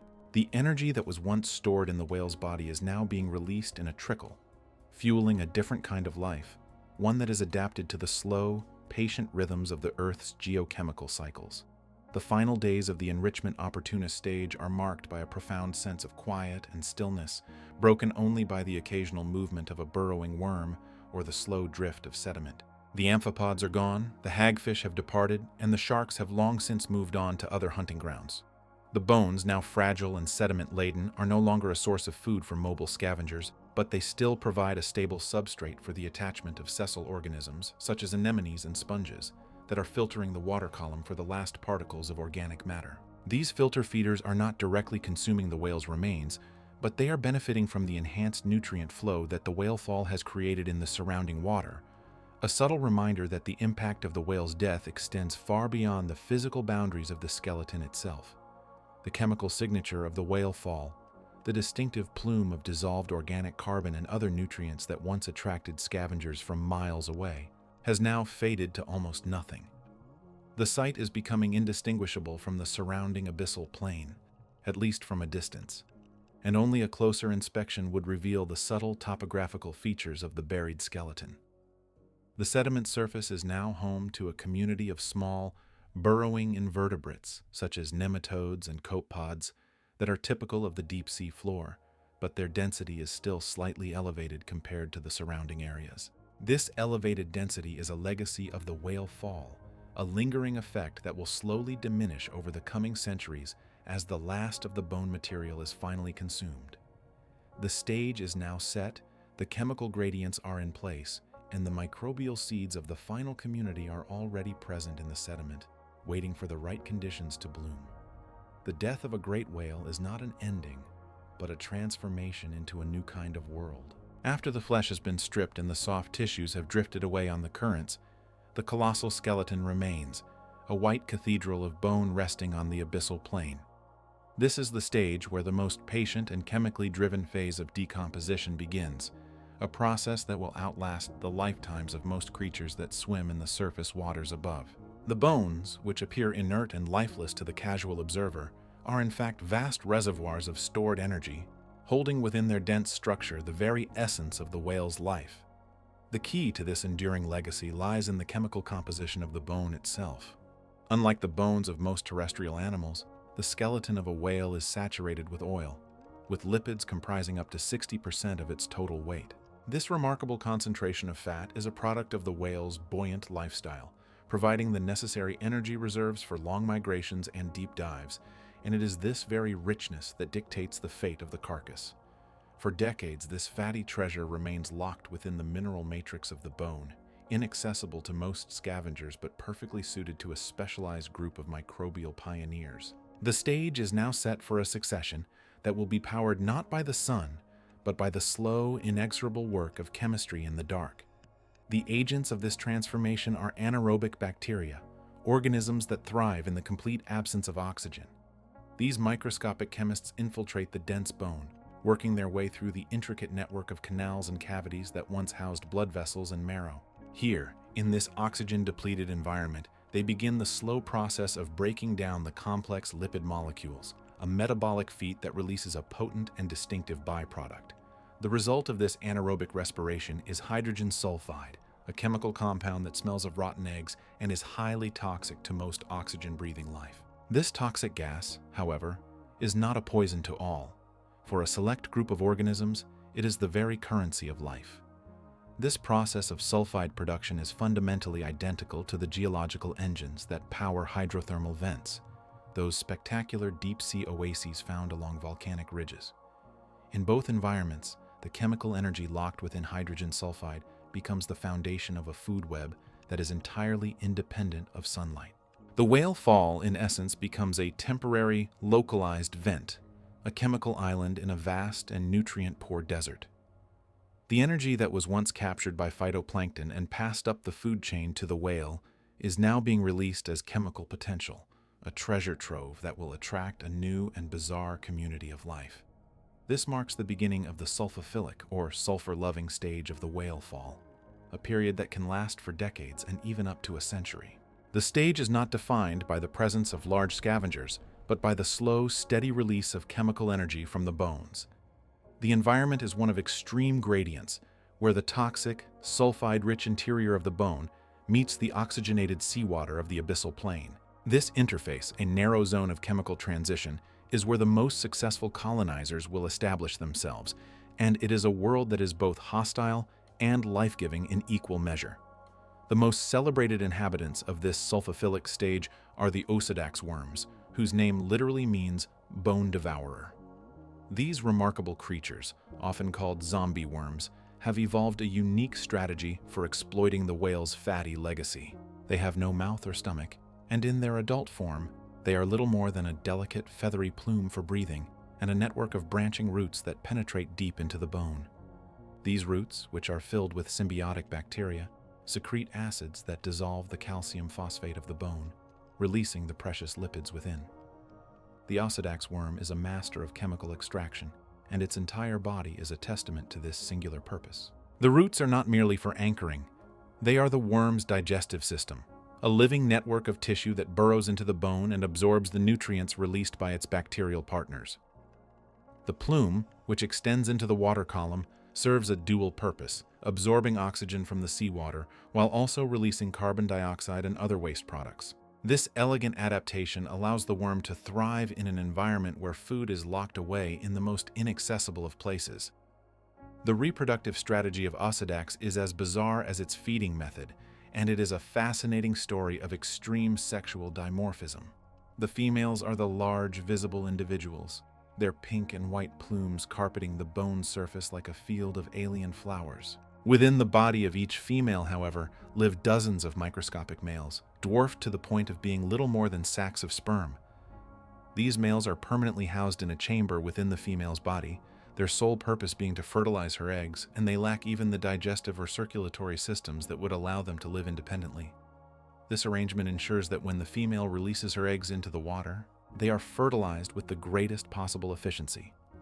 The tiny larvae that emerge are free-swimming, and they must quickly find a new whale bone to colonize, a task that is made easier by their ability to sense the chemical signature of decomposing bone in the water. This highly specialized life cycle is a testament to the power of natural selection, shaping these worms into perfect, albeit strange, specialists for a fleeting but reliable resource. The males are not parasites in the traditional sense, but rather a permanent reproductive appendage, a strategy that guarantees a mate will always be present in the vast emptiness of the deep sea. While Osedax worms are the architects of bone degradation, they are not the only beneficiaries of the sulfide-rich environment. The surface of the bones and the surrounding sediment become a living carpet of bacteria, most notably species of the genus Beggiatoa. These bacteria are chemosynthetic, meaning they obtain their energy by oxidizing hydrogen sulfide, and they form thick, white, and sometimes yellow mats that blanket the seabed. These mats are not merely a passive presence. They are a dynamic ecosystem in their own right, a living filter that consumes the toxic sulfide and creates a more hospitable environment for other life. These bacterial mats are a primary food source for a variety of small grazers, including snails, limpets, and copepods, which in turn become prey for larger predators. The mat itself is a complex community, with different bacterial species occupying different chemical niches, some thriving at the very edge of the toxic zone, while others prefer the lower oxygen conditions closer to the bone.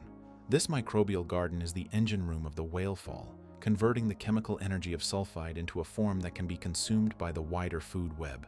The white, ghostly appearance of the mats gives the whale fall a surreal, almost ethereal quality, a silent city of bacteria and their grazers. The chemical energy produced by these microbial communities also attracts a range of larger, more iconic deep-sea animals. Chemosynthetic clams and mussels, closely related to the species that thrive at hydrothermal vents, are often found clustered around the bones and in the surrounding sediment. These bivalves harbor their own symbiotic bacteria within their gills, which provide them with a steady supply of organic carbon in exchange for a safe home and access to the necessary chemicals. They are living proof that the whale fall has become a true chemosynthetic oasis, a habitat that is defined by its chemistry rather than its geography. These clams and mussels often use their muscular feet to anchor themselves in the sediment, and they can form dense aggregations that rival the communities found at deep-sea vents. They are filter feeders as well, but their primary source of nutrition is their internal symbionts, and they are a vital part of the whale fall ecosystem, providing a food source for predatory snails and starfish. The presence of these vent-like species is a crucial piece of evidence in a much larger scientific puzzle, one that connects the fate of a single whale to the broader biogeography of the deep ocean. The discovery of these vent-like communities at whale falls has led to a groundbreaking hypothesis known as the island biogeography theory of whale falls. This theory proposes that whale skeletons act as stepping stones for the dispersal of fauna that are normally found only at hydrothermal vents. The deep-sea floor is a vast and fragmented landscape, with hydrothermal vents occurring only along the volcanically active mid-ocean ridges. These vents are ephemeral, and when they become inactive, the specialized communities that depend on them, must find a new home or perish. Whale falls, which can occur anywhere in the ocean where whales migrate, provide a temporary but reliable substitute habitat. A whale that dies over an abyssal plain, thousands of kilometers from the nearest vent, can become a new island of chemosynthetic life, a place where vent species can establish a foothold and potentially survive for decades. The theory suggests that over evolutionary time, these whale falls have allowed vent fauna to disperse across the ocean, colonizing new vent fields and maintaining genetic connectivity between distant populations. The bones of a single whale, therefore, may hold the key to understanding the entire history of life in the deep sea. The hypothesis is supported by the striking genetic similarities between the clams, mussels, and worms found at whale falls and those found at nearby hydrothermal vents. It appears that these organisms have a remarkable ability to detect the chemical signatures of both environments, and they are able to travel vast distances in their larval stages to find them. The whale fall, in this context, is not just a graveyard, but a vital link in a chain of life that stretches across the ocean floor. This idea has transformed our understanding of the deep sea, revealing that it is not a series of isolated islands, but a connected network of habitats. The sulfophilic stage is also a period of intense competition, as different species vie for space and resources on the diminishing bone. The Osedax worms are constantly being overgrown by the bacterial mats, and the clams and mussels compete with them for access to the sulfide-rich sediment. The rate of decomposition is slow and steady, with the bones gradually losing their structural integrity as the lipids are extracted. Over time, the bones become more porous and fragile, and they are eventually colonized by a different suite of organisms, such as boring sponges and other invertebrates that further break down the mineral structure. The entire process is a testament to the efficiency of nature's recycling systems, ensuring that no energy is ever truly wasted. The whale, which spent its life accumulating energy from the sun's bounty, now gives it back to a community that has evolved to thrive in darkness. The research into these ecosystems is ongoing, and new species are still being discovered, particularly in the deeper parts of the ocean where whale falls are more difficult to find and study. Each new discovery adds another layer of complexity to our understanding of this hidden world. The duration of the sulfophilic stage is highly variable and depends on a number of factors, including the size of the whale, the depth of the water, and the temperature of the surrounding environment. In colder waters, the process is slower, and the bones can persist for a century or more, providing a stable habitat for generations of deep-sea organisms. In warmer waters, the bacteria are more active, and the bones may be fully consumed in a few decades.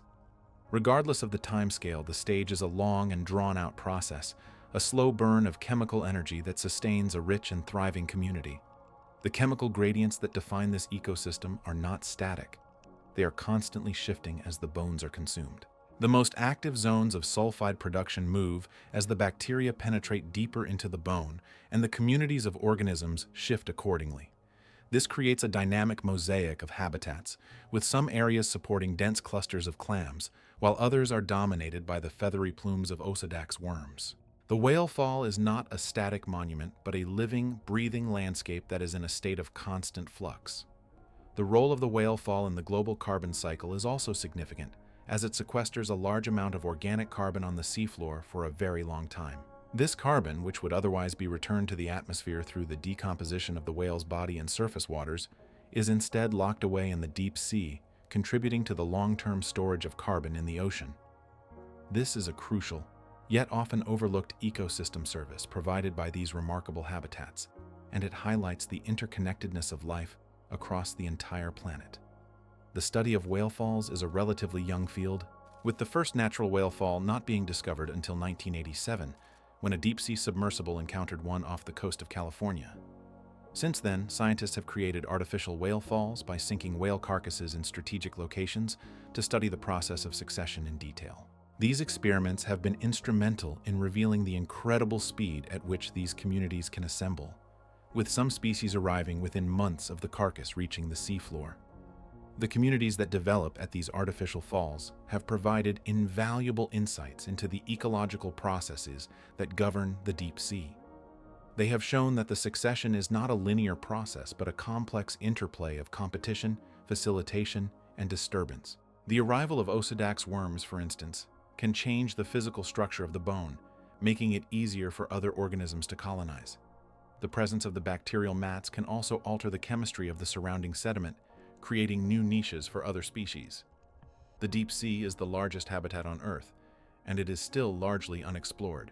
Whale falls are one of the few sources of energy and nutrients in this vast, dark realm, and they play a disproportionately important role in maintaining its biodiversity. The animals that live there are often bizarre and beautiful, and they have evolved remarkable adaptations to survive in an environment of extreme pressure, cold, and darkness. The whale fall is a microcosm of this entire world, a concentrated example of the principles of ecology and evolution that govern life in the abyss. The long-term persistence of these ecosystems is now under threat from human activities, including deep-sea mining and the impacts of climate change. The removal of whale bones from the seafloor, whether for scientific or commercial purposes, can disrupt these fragile communities. Changes in ocean temperature and chemistry can also affect the rate of decomposition and the health of the organisms that depend on it. It is essential that we understand and protect these unique habitats, not only for their intrinsic value but also for the vital role they play in the health of the entire ocean. The story of the whale fall is a story of patience, chemistry, and the remarkable resilience of life. It is a reminder that even in the most extreme and desolate environments, life finds a way to not only survive but to flourish. The sulfophilic stage is the longest and most transformative phase of this process, a period where the very elements of the whale are reincorporated into the fabric of the deep sea. It is a silent and slow process, but one that is fundamental to the cycling of energy and nutrients on our planet. The bones, which once provided structure and support for a magnificent creature, now provide a home and a source of life for an entire community of specialists. The hydrogen sulfide, which is a poison to most, becomes the staff of life for a select few. This is the ultimate example of nature's ability to turn death into life, and it is a process that will continue for as long as whales roam the oceans. The whale fall is a monument to the enduring power of life, a city built on the foundations of a single, magnificent death. The connection between whale falls and hydrothermal vents is a profound one, suggesting a deep evolutionary history that links these two seemingly disparate environments. It is possible that the ancestors of the vent fauna first colonized whale falls, and from there spread to the vents themselves. Or perhaps the reverse is true, with vent fauna using whale falls as a refuge when their primary habitat becomes inhospitable. Either way, the two ecosystems are clearly linked, and the whale fall serves as a vital bridge between the isolated oases of the mid-ocean ridges. The scientific community continues to debate the specifics of this relationship, but the overall concept is now widely accepted. The whale fall is not just a dead end but a stepping stone, a waypoint on a journey that has been occurring for millions of years. The study of these ecosystems is helping us to understand the history of life in the deep sea and the ways in which species have dispersed and evolved across the globe. It is a field of study that is constantly revealing new surprises, and it is a testament to the power of scientific curiosity. The sheer scale of time involved in the sulfophilic stage is difficult to comprehend. A whale that dies today will continue to support a thriving community long after all of its human contemporaries have passed away. The bones will slowly crumble, but the process of decomposition will continue, providing a source of energy for the deep sea ecosystem for generations to come. This is a legacy that is measured not in years, but in decades and centuries, a testament to the immense energy that a single whale carries within its body. The specific species that are found at a whale fall will vary depending on the location, depth, and oceanographic conditions. In the Pacific Ocean, the Osidax worms may be the most dominant species, while in the Atlantic, they may be less common. The composition of the bacterial mats will also vary, with different species of Beggiatoa thriving under different chemical conditions. This variability makes each whale fall a unique ecological event, a one-of-a-kind experiment in community assembly. The deep sea floor is a place of constant, slow-motion change, and the whale fall is a perfect example of this dynamic. The currents that flow across the abyssal plain bring oxygen and nutrients to the community, while also removing waste products. The sediment that slowly accumulates around the bones can bury them, creating a new subsurface habitat for a different suite of organisms. The whale fall is not a static object, but a living part of the seafloor, constantly interacting with its environment. The study of these systems requires sophisticated technology, including remotely operated vehicles, ROVs, and deep-sea submersibles. These tools allow scientists to observe and sample these fragile habitats without causing undue disturbance. The images and data that are collected are providing an unprecedented window into a world that was once completely hidden from view. The research is slow and painstaking, but the rewards are immense, offering a deeper understanding of the fundamental processes that govern life on Earth. The whale fall is a powerful symbol of the interconnectedness of all life. It shows how the death of one creature can support the lives of thousands of others, and how energy and nutrients can be transferred across vast distances and timescales. It is a story of recycling, adaptation, and resilience, and it is a story that is still being written. The sulfophilic stage is the heart of this story, a long and complex chapter that is filled with fascinating characters and intricate chemical processes. As the bones are slowly consumed, the community that they support will eventually decline. The sulfide production will decrease, and the chemosynthetic organisms will begin to disappear. The whale fall will eventually be reduced to little more than a slight depression in the sediment, a ghost of the magnificent creature that once died there. But the legacy of that whale will live on, not only in the genetic material of the species that it supported, but also in the very chemistry of the deep sea. The final stages of the whale fall are a quiet fade out, a slow return to the surrounding uniformity of the abyssal plain. But for a period that can last a century, the whale fall was a vibrant city, a beacon of life in the darkness. It is a testament to the power of a single life to create a world, and to the enduring ability of nature to find a way to thrive in the most unlikely of places. The silent city on the ocean floor is a story of extraordinary transformation, a story that is still unfolding in the depths of our world's oceans. The duration of this feast is measured not in days or months, but in decades, a timescale that dwarfs the lifespans of most of its inhabitants. The slow, methodical work of the bone-eating worms, the osedax, is a process of patient excavation, each individual anchoring itself into the calcium phosphate matrix and sending out root-like structures to extract the lipids within.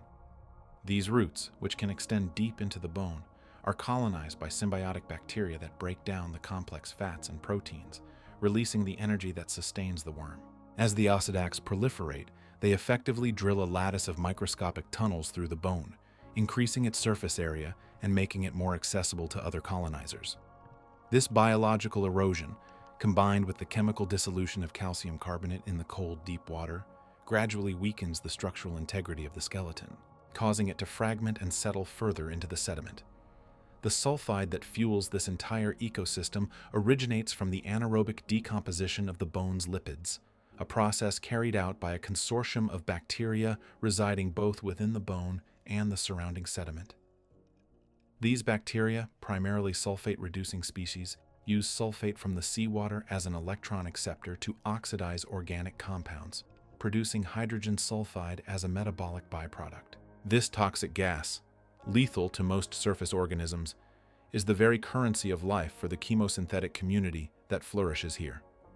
The gradient of sulfide concentration, from high levels within the bone to near zero in the ambient seawater, creates a series of distinct microhabitats, each supporting a specialized assemblage of species. The most abundant of these are the filamentous sulfur bacteria, which form dense, white mats that carpet the exposed surfaces of the skeleton, their cells oxidizing the sulfide to obtain energy for carbon fixation.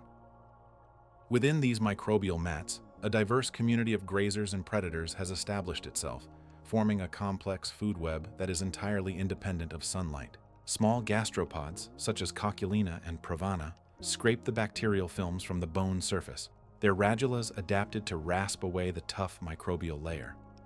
These snails, in turn, are preyed upon by larger predators, including sea stars and crabs that wander in from the surrounding abyssal plain to exploit the concentrated food source. The bone itself provides a hard substrate for sessile organisms, with filter-feeding polychaete worms, small bivalves, and anemones attaching themselves to the remaining fragments.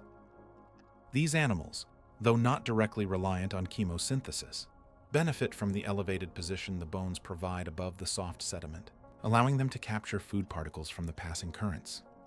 The sheer abundance of life at a whale fall in its sulfophilic stage is a stark contrast to the surrounding desert of the deep sea. Biomass measurements from studied whale falls have shown that the density of organisms here can be thousands of times greater than that of the adjacent abyssal plain. This concentration of life, in turn, attracts mobile scavengers from a wide area, including hagfish, sleeper sharks, and large isopods, which are drawn to the chemical cues and the bustling activity. These visitors do not stay long, but their presence adds another layer of complexity to the food web, as they may consume not only the bone-associated fauna, but also the soft tissues that have resisted decomposition. The constant rain of fecal matter and organic debris from these visitors further enriches the local sediment, fueling additional bacterial activity and supporting a thriving community of deposit feeders. The chemical signature of the whale fall extends well beyond the physical boundary of the bones, creating a geochemical halo that influences the surrounding seabed. The sulfide produced within the bones diffuses into the surrounding sediment, creating a zone of reducing conditions that can extend for several meters. In this reduced zone, a different community of chemosynthetic organisms thrives, including large mats of Beggiatoa-like bacteria that live on the sediment surface, oxidizing the sulfide as it seeps upward. Burrowing invertebrates, such as bivalves of the family Solomyidae, which also harbor symbiotic sulfur-oxidizing bacteria, colonize the deeper, anoxic layers of the sediment. These animals, with their large, reduced gills, are living evidence of the profound impact a single whale carcass can have on the geochemistry of the seafloor. The rate at which the skeleton is consumed is not uniform, as different bones have different compositions and densities. The lipid-rich bones of the skull and vertebrae are the most prized and are typically consumed first, while the more compact and mineral-dense bones of the ribs and flippers may persist for much longer. The orientation of the bones also plays a role, with those partially buried in the sediment being protected from the osedax and other borers, while those exposed to the water column are more rapidly degraded. This differential degradation creates a patchwork of habitats, with some areas of the whale fall still rich in organic material, while others have already returned to a state of mineral bareness. The result is a mosaic of successional stages, all occurring simultaneously on a single carcass, making the whale fall a living laboratory for studying ecological processes. The microbial communities that drive the sulfophilic stage are not static. They undergo a succession of their own, as the availability of different substrates changes over time. Initially, the surface of the bones is dominated by aerobic bacteria that consume the readily available oxygen and simple organic compounds. As these are depleted, the microbial community shifts toward anaerobic metabolisms, with sulfate reduction becoming the dominant process. This transition is marked by a change in the composition of the microbial mats, with the white, filamentous sulfur bacteria giving way to a more diverse community of archaea and bacteria that can tolerate higher sulfide concentrations. The production of methane through the activity of methanogenic archaea also becomes significant in the later stages, adding another energy source for a specialized group of consumers. In the deep sea, where food is scarce and energy is precious, the arrival of a whale fall is a rare and unpredictable event. The distance between whale falls is estimated to be many kilometers, and the probability of any single larva or mobile scavenger finding one is extremely low. This scarcity has driven the evolution of specialized dispersal strategies, with many of the obligate whale fall species producing large numbers of larvae that can remain in the water column for extended periods. These larvae are capable of long-distance dispersal, riding ocean currents in the hope of encountering another whale fall within their lifetime. This strategy is a gamble, but for the species that have adapted to this ephemeral habitat, it is the only way to ensure their survival across the vast, featureless expanse of the deep ocean floor. The genetic connectivity between different whale falls is a critical factor in the long-term persistence of these specialized communities. Studies have shown that populations of osedax and other whale fall specialists are genetically connected across ocean basins, indicating that larvae are successfully dispersing over thousands of kilometers. This connectivity is maintained by a complex interplay of ocean currents, larval behavior, and the timing of whale falls, which are not random but often follow migratory routes of large whale populations. The seasonal and geographical patterns of whale deaths, such as those that occur during calving or feeding migrations, can create predictable hotspots of whale fall activity, increasing the likelihood of larval settlement and maintaining genetic diversity. This dynamic interplay between a rare resource and the organisms that depend on it is a central theme of the whale fall ecosystem. The process of bone degradation is not solely a biological one. as the physical and chemical environment of the deep sea also plays a significant role. The immense pressure at these depths, often exceeding 400 atmospheres, can cause the gradual dissolution of calcium phosphate, the primary mineral component of bone. The cold temperatures, typically around 2 degrees Celsius, slow down all chemical reactions, but they also increase the solubility of carbon dioxide, which can lower the pH of the water and further promote dissolution. The weak but persistent bottom currents can also abrade the bone surfaces, carrying away fine particles and exposing new layers to colonization.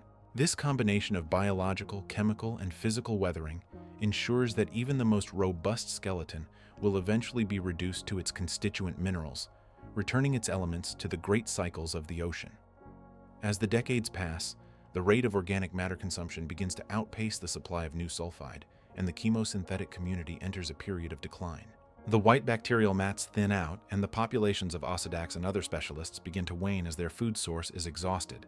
The remaining bone fragments, now heavily eroded and colonized by a less diverse community, become increasingly fragile and are easily broken apart by the activity of scavengers or the movement of bottom currents. The once vibrant city begins to lose its structure, with the bones becoming scattered and partially buried in the accumulating sediment. The distinct geochemical signature of the whale fall fades, and the surrounding sediment begins to reclaim the area, slowly erasing the evidence of the extraordinary event that occurred there. The final disappearance of the skeleton marks the end of the sulfophilic stage, but the influence of the whale fall does not end there. The organic matter that has been incorporated into the sediment during the previous decades and even centuries remains, providing a rich food source for the background benthic community. The pits and depressions left by the settling bones create microhabitats that trap organic debris and provide shelter for small invertebrates, increasing the local biodiversity even after the last trace of bone has vanished. The nutrients that were once locked within the whale's body have been redistributed throughout the surrounding ecosystem, fueling primary productivity and supporting a food web that extends far beyond the boundaries of the original carcass. The whale fall, in its final state, becomes a subtle but lasting feature of the abyssal landscape, a ghostly reminder of the life it once sustained. The legacy of a single whale fall can be traced in the sediment for thousands of years, as the chemical and biological signatures of its presence are slowly incorporated into the geological record. The accumulation of organic carbon and the presence of specific biomarkers, such as the lipids from bone lipids and the cell membranes of sulfate-reducing bacteria, can be detected in sediment cores long after the skeleton has disappeared. These signatures provide a record of past whale fall events, allowing scientists to estimate the historical frequency of these phenomena and their role in shaping deep-sea biodiversity over evolutionary timescales. The study of these ancient whale falls, preserved in the fossil record, has revealed that the communities we see today have a deep history, with some lineages of whale fall specialists dating back to the time of the dinosaurs. The whale fall is not just a transient phenomenon. It is an enduring ecological and evolutionary force that has been shaping life in the deep ocean for millions of years. The story of the whale fall begins not with a scientist peering through a microscope, but with a chance encounter in the deep, a discovery born from a military exercise and a stroke of extraordinary luck. In 1987, a United States Navy submarine was conducting routine operations off the coast of Southern California, at a depth of over 1,200 meters. The submarine's sonar operators detected an unusual acoustic signature on the seafloor, a target that did not match the familiar contours of rock or sediment. This anomaly was reported, and the coordinates were passed to a team of oceanographers who had the means and the curiosity to investigate further. The team was led by Craig Smith, a marine biologist from the University of Hawaii, who had long theorized about the potential for deep-sea communities to be sustained by large pulses of organic matter. Smith and his colleagues secured time on a research vessel equipped with a remotely operated vehicle, or ROV, a tethered robot capable of descending to the abyssal plane and transmitting live video back to the surface. As the ROV's lights pierced the perpetual darkness of the seafloor, the source of the sonar anomaly came into view. The massive skeleton of a blue whale, its bones arranged in a rough skeletal outline upon the sediment. The discovery was not just a biological specimen, it was the first natural whale fall ever observed in situ, a revelation that would fundamentally alter the understanding of deep-sea ecology. The initial survey of that first whale fall was a revelation, revealing a bustling metropolis of life thriving on what was presumed to be a barren plain. The ROV's cameras captured a dense aggregation of creatures, including giant bone-eating worms and vast blankets of white microbial mats covering the surrounding sediment. This single skeleton, a testament to a life that had ended perhaps decades earlier, was supporting a community unlike anything seen at such depths before. The sheer density of life was staggering, a stark contrast to the sparse and scattered fauna typical of the abyssal ocean floor. This one discovery provided the first concrete evidence for Smith's hypothesis, proving that the death of a single whale could create an oasis of biodiversity in the deep sea. The significance of this find was not immediately apparent to the wider scientific community, but its implications were profound and far-reaching. The 1987 discovery forced a re-evaluation of how energy and nutrients are transported in the deep ocean, suggesting that large episodic inputs of organic carbon could play a critical role in shaping benthic communities. It also raised a host of new questions about the ecology, evolution, and biogeography of deep-sea species, questions that would drive decades of subsequent research. The accidental discovery by a submarine had opened a new frontier in marine biology, a silent city that had been growing on the ocean floor for millennia, hidden from human eyes. Despite the profound importance of this discovery, finding natural whale falls has proven to be an extraordinarily difficult task, akin to searching for a needle in a vast, dark haystack. The ocean floor is a vast and largely unexplored frontier, covering over 70% of the Earth's surface, and the vast majority of it has never been directly observed by human eyes or instruments. Whale falls are relatively small features on this immense landscape, and they are ephemeral, their organic matter consumed and dispersed over the course of decades or centuries. The logistical challenges and the immense cost of deep-sea exploration mean that scientists can only survey a tiny fraction of the seafloor each year. As a result, the total number of naturally occurring whale falls that have been documented in the history of marine science is remarkably small, fewer than 50. This number stands in stark contrast to the estimated hundreds of thousands of whales that die each year from natural causes, a figure that highlights the immense scale of the unexplored ocean. The vast majority of these carcasses sink to the seafloor, where they begin their slow transformation into a whale fall, but their locations remain unknown. This scarcity of direct observations means that much of what scientists know about whale falls is derived from a handful of well-studied sites and from experimental deployments. Each new natural find is a major scientific event, offering a rare and invaluable opportunity to study a process that has been occurring for millions of years. The initial ROV surveys of the 1987 whale fall and subsequent natural finds revealed a complex and dynamic ecosystem that changes over time, a process known as ecological succession. The first stage, the mobile scavenger stage, begins immediately as the carcass settles on the seafloor, attracting hagfish, sleeper sharks, and vast numbers of amphipods that consume the soft tissue. This stage can last for months or even years, depending on the size of the whale and the local scavenger population. Once the soft tissue is gone, the enrichment opportunist stage begins, characterized by a dense colonization of the surrounding sediment by polychaete worms and other organisms that thrive on the organic rich sediment. The final and most enduring stage is the sulfophilic stage, a period that can last for decades and is dominated by the bones themselves. The bones contain large amounts of lipids, which are slowly broken down by anaerobic bacteria, a process that releases hydrogen sulfide. This toxic compound becomes the energy source for a unique community of chemosynthetic organisms, most notably the bone-eating worms of the genus Ocedax, which use root-like tissues to burrow into the bones and absorb nutrients. These worms, along with various species of clams and snails, form a self-sustaining ecosystem that can persist for decades, slowly consuming the whale's skeleton until only a mineral trace remains. The entire process, from a massive carcass to a bare patch of seafloor, is a slow and methodical cycle of life and death. The difficulty in finding natural whale falls prompted scientists to take a more direct approach, creating experimental whale falls to study the process in detail. In this method, a dead whale is intentionally sunk at a chosen location, often a site that has been previously surveyed to establish a baseline of the local seafloor community. The carcass is then visited repeatedly over the following months and years, allowing scientists to track the exact timeline of succession from the first scavengers to the final bone-eating specialists. These experiments provide a controlled and repeatable framework for studying the ecological and chemical processes that occur at a whale fall, offering insights that are impossible to gain from the occasional, uncontrolled observation of a natural site. One of the most famous experimental deployments was the sinking of a whale in Monterey Canyon off the coast of California, a project that began in 2002 and was led by Craig Smith. This experiment allowed researchers to observe the arrival of Osidax worms within months of the whale's landing, a much faster colonization than had been previously anticipated. The data from these experiments have been crucial in understanding the metabolic rates, diversity, and connectivity of whale fall communities.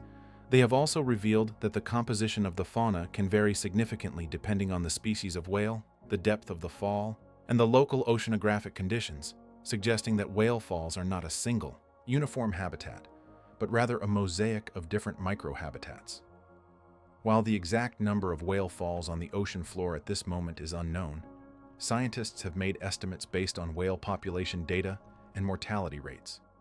The global population of large whales, including blue, fin, humpback, and sperm whales, is estimated to be in the hundreds of thousands, with a natural mortality rate of roughly 10% per year. This means that tens of thousands of whales die each year, and the vast majority of these carcasses sink to the seafloor. Over the course of a decade, this could translate to hundreds of thousands of whale falls existing on the ocean floor, each one a potential hotspot of biodiversity. These estimates, however, are speculative and are based on broad assumptions about whale populations and sinking rates. The sheer number of potential whale falls suggests that they are not rare anomalies, but rather common, recurring features of the deep-sea landscape. They may serve as critical stepping stones for the dispersal of deep-sea species, allowing populations to connect across vast distances. The distance between active whale falls is likely far smaller than the distance between other chemosynthetic habitats, such as hydrothermal vents or cold seeps, which are often clustered along specific geological features. This relative abundance could make whale falls a more reliable habitat network, playing a vital role in maintaining the genetic diversity and resilience of deep-sea ecosystems. The history of commercial whaling, however, casts a long shadow over this picture, raising the question of whether past human activity has already disrupted this deep-sea ecosystem. Beginning in the 19th century and intensifying through the 20th, industrial whaling decimated whale populations worldwide, reducing some species to a tiny fraction of their pre-whaling numbers. The blue whale population, for example, was reduced from an estimated 200,000 to perhaps a few thousand individuals. This catastrophic decline in whale biomass would have led to a corresponding and dramatic reduction in the number of whale falls reaching the seafloor. This has led to the population hypothesis, which posits that the removal of millions of whales from the ocean has caused a significant decline in the availability of whale fall habitats, potentially leading to the extinction of some specialist species. If some deep-sea species became entirely dependent on whale falls for their survival, they may have been driven to extinction by the whaling industry. While there is no direct evidence of a specific species going extinct due to a lack of whale falls, the hypothesis is compelling, and the loss of these habitat islands could have had a cascading effect on deep-sea biodiversity that is still unfolding today. The recovery of whale populations in recent decades offers a glimmer of hope, but the deep-sea communities may take a very long time to recover, if they recover at all. In addition to the historical impact of whaling, modern threats to whale populations are also affecting the frequency of whale falls. Climate change is altering ocean temperatures, currents, and the distribution of prey, forcing whales to shift their migratory patterns and feeding grounds. Ocean acidification, another consequence of rising carbon dioxide levels, can affect the health of whales and their prey, potentially increasing mortality rates.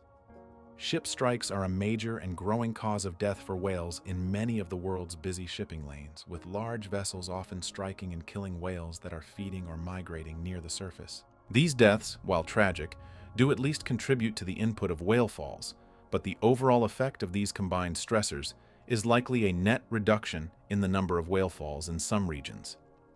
The decline in whale populations due to these modern stressors is not uniform across all species or regions, and the impact on the deep sea is likely complex. Some whale species, such as the humpback, have shown remarkable recovery in certain areas, while others, such as the North Atlantic right whale, remain critically endangered. The future of whale falls is therefore uncertain, tied directly to the fate of the whales themselves. If whale populations continue to be threatened, the number of whale falls will decline, and the deep-sea ecosystems that depend on them will face an uncertain future. Conversely, if conservation efforts are successful and whale populations continue to grow, the number of whale falls will increase, potentially restoring a vital ecological process that has been diminished for over a century. Despite the significant advances in the study of whale falls since 1987, many fundamental questions remain open, questions that continue to drive the field forward. One of the most pressing questions is the true global diversity of whale fall fauna, as the vast majority of these habitats have never been explored. Scientists have discovered many new species at whale falls, particularly the Osidax worms, but it is likely that many more remain undiscovered, waiting to be found in the unexplored depths. The degree to which these species are specialists, found only at whale falls, or generalists, found at other chemosynthetic habitats, is also not fully understood, and this has major implications for their vulnerability to extinction. Another key question is the evolutionary history of whale fall communities, particularly the relationship between whale falls and other deep-sea habitats, like hydrothermal vents and cold seeps. It is hypothesized that whale falls may have served as evolutionary stepping stones, allowing species to move between these different chemosynthetic environments. The fossil record of whale falls is extremely sparse, but the discovery of ancient whale fossils with associated fauna could provide crucial evidence for this hypothesis. The role of whale falls in the global carbon cycle is also not well quantified, and scientists are still working to understand how much carbon is sequestered in these habitats and for how long. The long-term fate of the bones themselves is another area of active research, as it is unclear how long whale skeletons persist on the seafloor before they are completely dissolved or buried by sediment. The rate of bone degradation is influenced by a complex interplay of biological, chemical, and physical factors, and it can vary considerably from site to site. Understanding the longevity of whale falls is important for estimating their overall contribution to the deep-sea ecosystem and for determining how long they can serve as isolated habitats for specialist species. The connectivity between different whale falls and how larvae from one site are able to colonize another is also a major unknown, as it is fundamental to understanding the resilience of these communities. The impact of deep-sea mining and other human activities on whale fall ecosystems is another emerging concern, as these habitats are vulnerable to physical disturbance and sediment plumes. The potential for climate change to alter the chemistry of the deep sea, particularly through a decrease in oxygen levels, could also have significant effects on the chemosynthetic communities that thrive at whale falls. The future of whale fall research is likely to involve a combination of continued exploration, long-term monitoring of experimental sites, and the development of new technologies for studying the deep sea. The discovery of new whale falls, whether by chance or by design, will continue to be a source of wonder and a critical piece of the puzzle in understanding the deep ocean. The story of the whale fall is a story of a deep and abiding connection between the surface world and the abyssal plains, a connection that is often invisible but is vital to the health of the entire ocean. The accidental discovery in 1987 was a pivotal moment, but it was just the beginning of a long and ongoing journey of discovery. The silent cities that form on the ocean floor when a whale dies are a testament to the incredible capacity of life to adapt and thrive in the most extreme environments, and they remind us that even in death, the largest creatures on Earth continue to support a vast and intricate web of life. The questions that remain unanswered are a reminder of how much we still have to learn about the planet's largest and least understood habitat, and they underscore the importance of protecting whales not only for their own sake, but for the sake of the entire deep-sea ecosystem they sustain. The history of the whale fall as a scientific concept is measured in decades, not centuries, and this brevity makes every new piece of data all the more precious. Before 1987, the notion that a single carcass could anchor an entire community for decades was not even a hypothesis, as the deep sea was largely imagined as a static, food-poor desert. The serendipitous sighting by the submarine Alvin off the coast of California changed that perception overnight, revealing a world of astonishing abundance and biological novelty. This initial glimpse, however, was a single photograph in a vast and unlit gallery, and the decades since have been spent trying to fill in the shadows around that first image. The known history of whale falls can be divided into a few distinct phases, each marked by a shift in how scientists approach these ephemeral habitats. The first phase was one of pure discovery, where the primary goal was simply to locate more carcasses and describe the obvious scavengers that swarmed them. The second phase, beginning in the late 1990s, was characterized by a more systematic search for the chemosynthetic communities that were theorized to exist on the bones, a search that yielded the discovery of the bone-eating worm Osidax. The third and current phase is one of synthesis, where researchers are trying to understand the broader ecological role of whale falls in the deep-sea landscape, including their function as stepping stones for vent and seep fauna. Each of these phases has built upon the last, yet the total number of whale falls that have been studied in detail remains remarkably small, likely fewer than 50. Within this small sample, the unknowns vastly outnumber the certainties, and this imbalance is a defining feature of the field.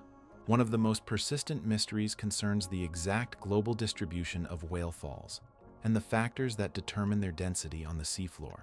The number of whales that die and sink each year is a matter of estimation, as is the proportion of those carcasses that actually reach the bottom intact rather than being consumed by scavengers in the water column. Deep-sea currents and the topography of the ocean floor must play a role in where a falling carcass eventually comes to rest, but the precise mechanics of this dispersal remain poorly understood. The result is that scientists cannot predict where the next whale fall will be found, and most discoveries are still the product of fortunate accidents during other deep-sea expeditions. The role of the whale fall in the broader biogeography of the deep ocean is another area of intense speculation and limited data. Chemosynthetic communities, which thrive on chemicals like hydrogen sulfide and methane, are also found at hydrothermal vents and cold seeps, and these habitats are known to be ephemeral as well. A long-standing hypothesis suggests that whale falls may act as intermediate waypoints, allowing species from one vent field to travel to another by colonizing the bones of a dead whale along the way. The genetic evidence for this connectivity is tantalizing but incomplete, as it is difficult to track the movement of microscopic larvae across hundreds of miles of dark water. Some studies have found shared species between vents and whale falls, but the direction and frequency of these exchanges remain a subject of active debate. Without a larger network of observed whale falls, the true nature of this relationship will continue to be a matter of educated conjecture. The longevity of a whale fall as a habitat is also a question that has only recently begun to be answered, and the answers have revealed a timeline far longer than anyone initially expected. The original model proposed a sequence of 4 stages, from the initial mobile scavenger stage to the final reef stage, with the entire process lasting perhaps a few decades. Subsequent observations, however, have shown that the bones of a large whale can persist for many decades, and in some cases over a century, slowly being eroded by the acid secreted by Osedax worms. The final stage, where only a bare patch of enriched sediment remains, may persist for centuries, leaving a chemical signature that is detectable long after the last bone has dissolved. This extended timeline means that a single whale fall can influence the local ecosystem for generations of deep-sea organisms, a fact that was not even suspected in the early days of research. The history of how humans have influenced the frequency and distribution of whale falls is another layer of complexity that has yet to be fully unraveled. Commercial whaling, which reached its peak in the mid-20th century, removed millions of large whales from the ocean, and this must have had a profound effect on the input of whale carcasses to the deep sea. Some researchers have argued that the decline in whale populations led to a corresponding decline in the number of whale falls, potentially driving some deep-sea species towards local extinction. The recovery of some whale populations in recent decades, alongside the ongoing threat of ship strikes and fishing gear entanglement, means that the current rate of whale fall formation is likely different from any historical baseline. The deep-sea communities that depend on these falls are therefore adapting to a changing schedule of resource pulses, the consequences of which are entirely unknown. The study of whale falls also raises profound questions about the limits of life and the definition of an ecosystem. The organisms that colonize a whale fall are not a random assemblage of scavengers. They form a structured community that changes in predictable ways over time. The bacteria that live inside the bones and in the surrounding sediment are capable of fixing nitrogen and oxidizing methane, processes that are rarely found in such close proximity on the deep-sea floor. The diversity of these microbial communities is staggering, with a single whale fall hosting hundreds of unique species of bacteria and archaea, many of which are found nowhere else. The interactions between these microbes and the larger animals, such as worms and snails, are only just beginning to be explored, and they may hold clues to how life can persist in the most energy-poor environments on Earth. Each new whale fall that is discovered is essentially a new planet to explore, with its own unique set of species and ecological dynamics. The unknowns extend to the very origin of the whale fall community, and whether this type of ecosystem has existed for as long as whales themselves. The fossil record of whale falls is extremely sparse, with only a few dozen ancient specimens known from the Eocene and Miocene epochs. These fossils show that some of the same families of clams and snails that live on modern whale falls were present tens of millions of years ago, suggesting a long evolutionary history. However, the fossil record is biased towards shallow water deposits, and the deep-sea whale falls of the past are likely to be lost to subduction or burial. The question of whether the whale fall community evolved alongside the great whales, or whether it existed on other large marine reptiles before the rise of the cetaceans, remains a fascinating and open line of inquiry. The discovery of a fossil whale fall from the age of the dinosaurs would be a revolutionary find, but the chances of such a discovery are slim. The human element of the whale fall story is also a part of its history, as the way we perceive these deep-sea oases has changed over the years.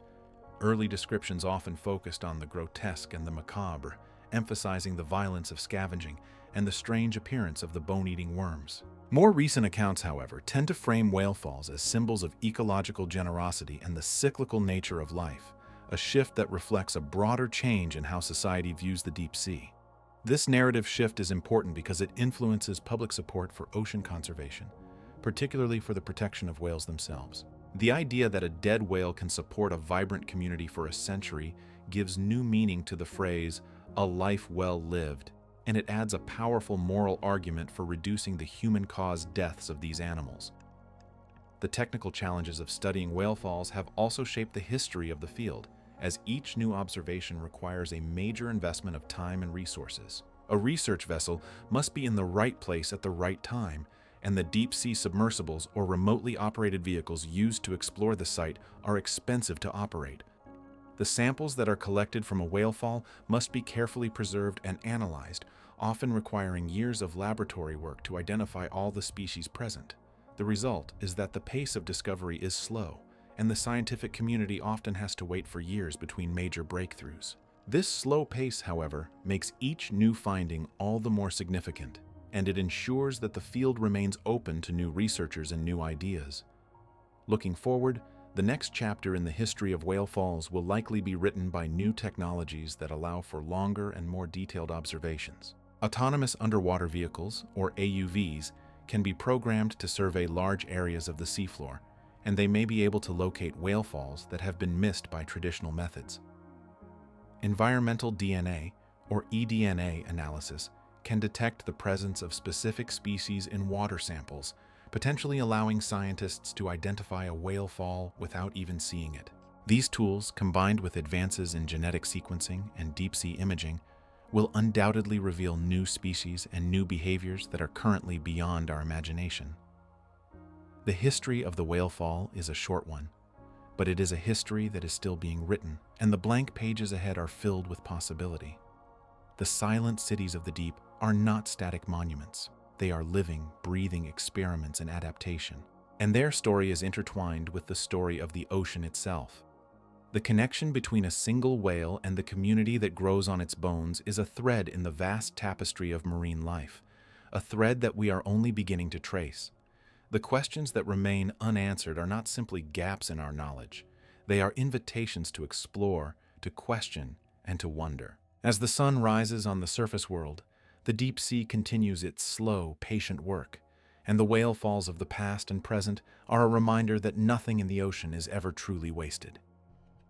The journey of discovery is far from over, and the next chapter will be written by those who are willing to look down into the darkness with curiosity and respect. The vast shape rests where it came to rest, a long and patient form upon the soft and yielding floor. It arrived slowly, over a journey of many days, carried by currents it could no longer feel or resist.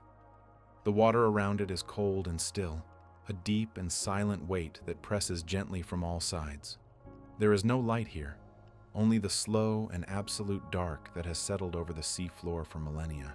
The shape itself is a faint presence in that darkness, a subtle change in the texture of the abyss, a place where the water moves just a little differently. It settled without sound, a quiet descent that disturbed nothing but the finest sediment, which rose in a soft and silent cloud and then drifted back down to rest. The impact was gentle, a long and gradual meeting between the immense and the immovable, and the floor accepted the weight without complaint. The sand and the silt closed around the lower edges, beginning the long and patient work of holding the shape in place. Above, the water closed over the spot, and the surface world, with its light and its storms, became a distant and irrelevant memory. The shape was home now, or it would become so, in the long and patient way of the deep. In the time since, things have come. They did not arrive in a rush, but in a slow and steady procession, drawn by a signal that only they could read. The first visitors were small, quick creatures that sensed a change in the water, a faint and chemical whisper that spoke of something new and generous. They came to investigate, to taste, to test, and they found a place of unexpected plenty. They settled upon the surface of the shape, finding shelter in its folds and nourishment in its substance. They began the work of transformation, a slow and patient labor that would take many years to complete. Small things, then smaller things, followed in their wake. Each wave of arrivals found a home in the changes left by those who came before.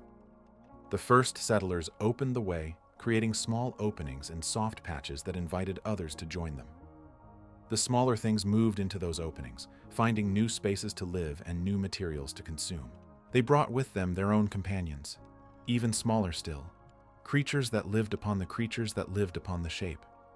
The shape became a world, a small and self-contained universe, a city of many rooms and many inhabitants, all of them busy with the quiet work of living and growing.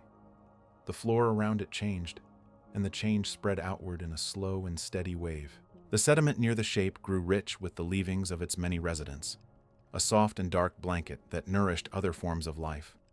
Small burrowers moved into the enriched soil, finding new food and new places to hide.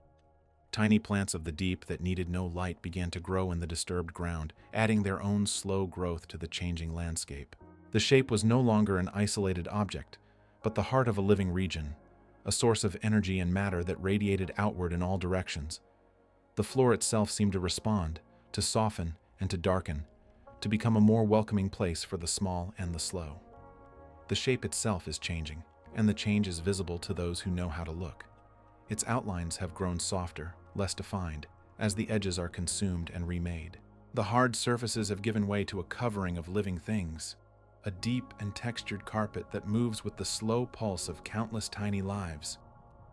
The interior is being hollowed out, a network of passages and chambers created by the steady work of generations. The shape is losing its original form, becoming something new, something that has never existed before in quite this way. It is a process of becoming, a slow and deliberate metamorphosis that has no final destination, only a continuous and unfolding present.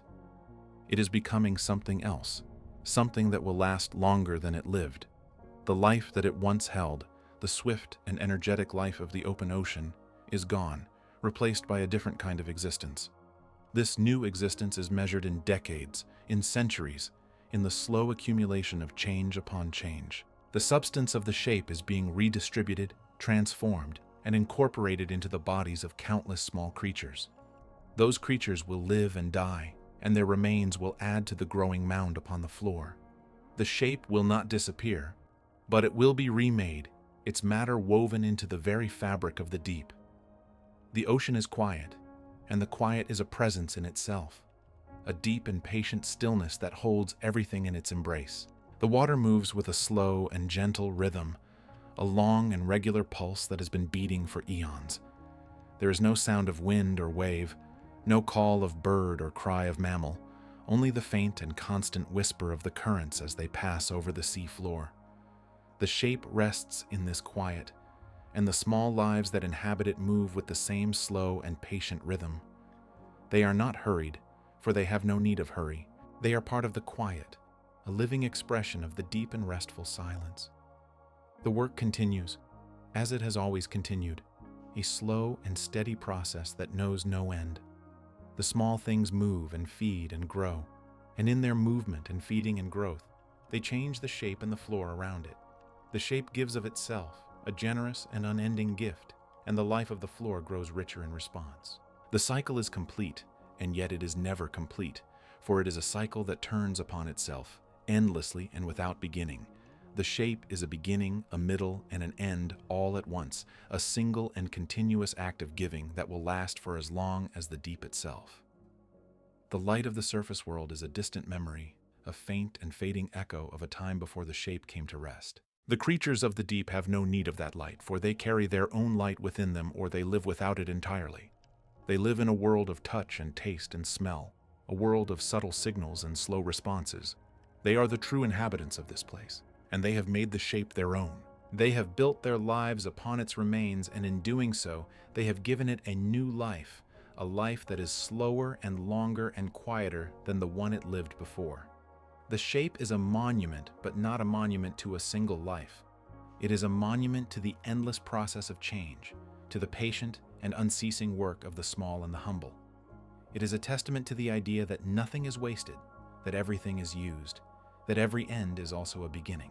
The shape was a life, and now it is many lives, a community, a city, a world. It is a reminder that the ocean is not a place of emptiness, but a place of fullness, a place where even the deepest and darkest corners are teeming with quiet and persistent life. The floor around the shape has become a garden, a rich and varied landscape of mounds and depressions, of trails and burrows. The sediment is alive with movement, a slow and subtle churning that speaks of countless creatures going about their business. The water above the garden is clear and still, but it is filled with the finest particles of life, a constant rain of tiny offerings from the world above. The shape is the center of this garden, the source of its richness, the reason for its existence. It is a fixed point in a world of slow change, a stable home in the midst of endless flux. The small things have made their homes in the shape, and their homes are many and varied. Some have carved out long and winding tunnels, following the softer paths through the substance. Others have built delicate structures upon the surface, fragile towers and lattices that catch the passing currents. Still others have simply settled into the folds and crevices, finding a quiet corner that is all their own. Each home is a small and perfect world, a place of safety and sustenance, a testament to the ingenuity of the small and the slow. The shape is no longer a single thing, but a multitude, a collection of countless lives that are all connected by their shared home. The lives are individual, but they are also part of a larger whole, a community that works together in ways that are both simple and profound. The waste of one becomes the food of another, and the shelter of one becomes the foundation of another. The shape is a web of relationships, a complex and delicate network of giving and receiving, of living and dying, of becoming and being. The water above the shape is clear, and the darkness is absolute. But the shape itself is a source of faint and subtle light. It is not a light that can be seen by the eye, but a light that can be felt by those who are attuned to it, a warmth that radiates from the slow and steady work of life. The shape is a beacon, a signal in the dark, a place where the energy of the upper world has been captured and stored and slowly released. It is a promise that life can persist, even in the most unlikely of places, even in the deepest and darkest of times. The currents move over the shape, and they carry with them the faint and chemical traces of its existence. These traces spread out into the surrounding water, a slow and patient advertisement that speaks of food and shelter and opportunity. They are a call to the small and the wandering, a summons that draws them in from the vast and empty reaches of the deep. The call is constant, and it is always being answered as new arrivals come to join the growing community, to find their place in the quiet and busy world of the shape. The shape is a lesson in patience, a demonstration of the power of slow and steady effort. It has not been transformed in a single moment, but over a long and unbroken period of time, a time that is measured in the slow accumulation of small and insignificant acts. Each act, each bite, each burrow, each new arrival has contributed to the whole, and the whole is now something far greater than the sum of its parts.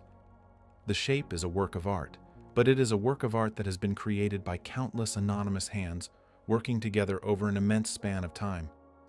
The shape is a story, and the story is written in the very substance of the seafloor. It is a story of a life that ended, and of the many lives that followed.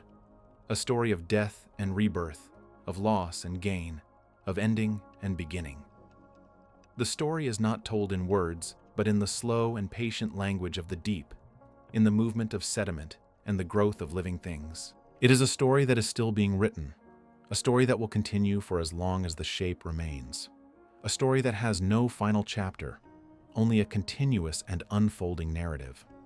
The small lives that inhabit the shape are not aware of the story they are telling, for they are simply living their lives, doing what they have always done.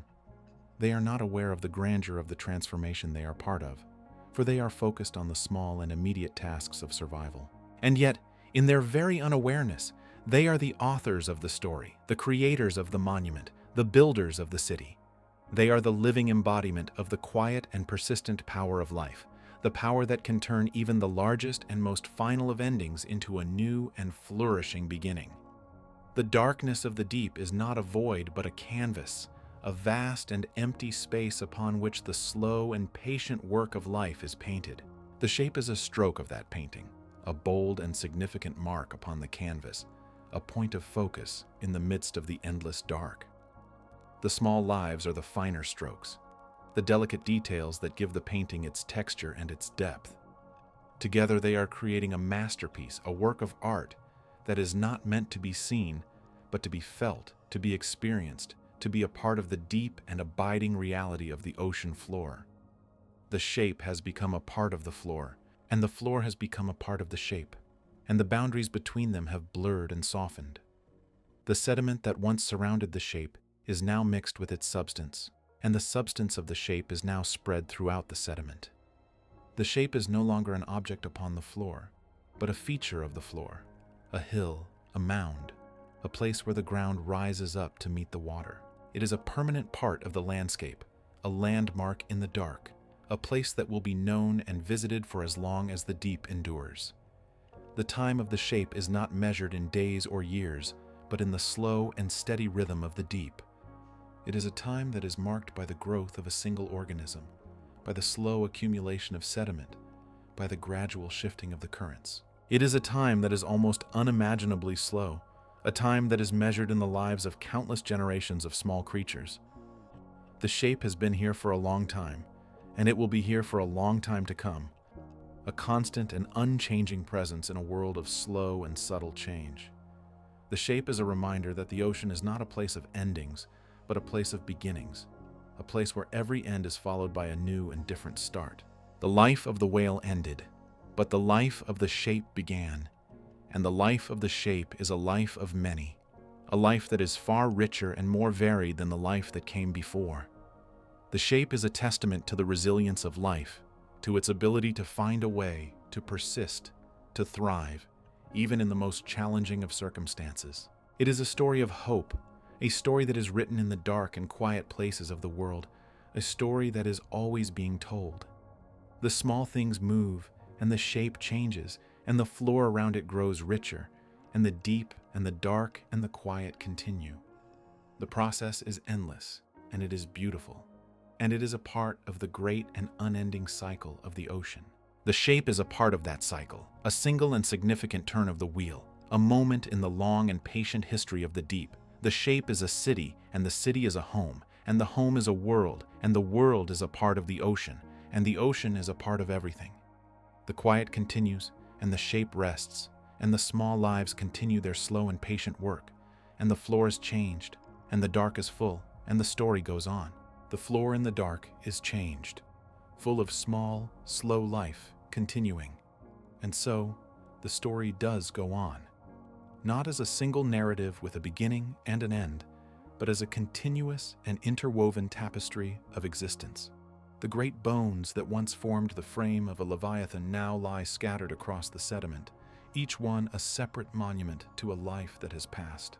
They are not inert, these remnants, for within their dense and mineral-rich structure, a slower, more patient form of life continues its work.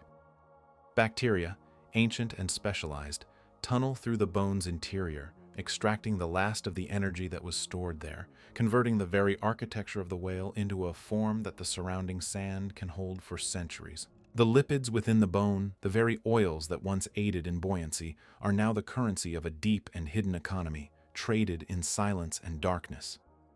Around this central structure, the sediment itself has been transformed. The constant rain of organic matter from the surface, the marine snow, is captured and held by the complex web of life that has established itself here. The bodies of countless small creatures, their lives lived out in the span of a few seasons, add their own contribution to the growing richness of the soil. This is not a static accumulation, but a dynamic process, a slow churning driven by the movement of worms and the burrowing of crustaceans. Each tunnel brings oxygenated water deeper into the sediment.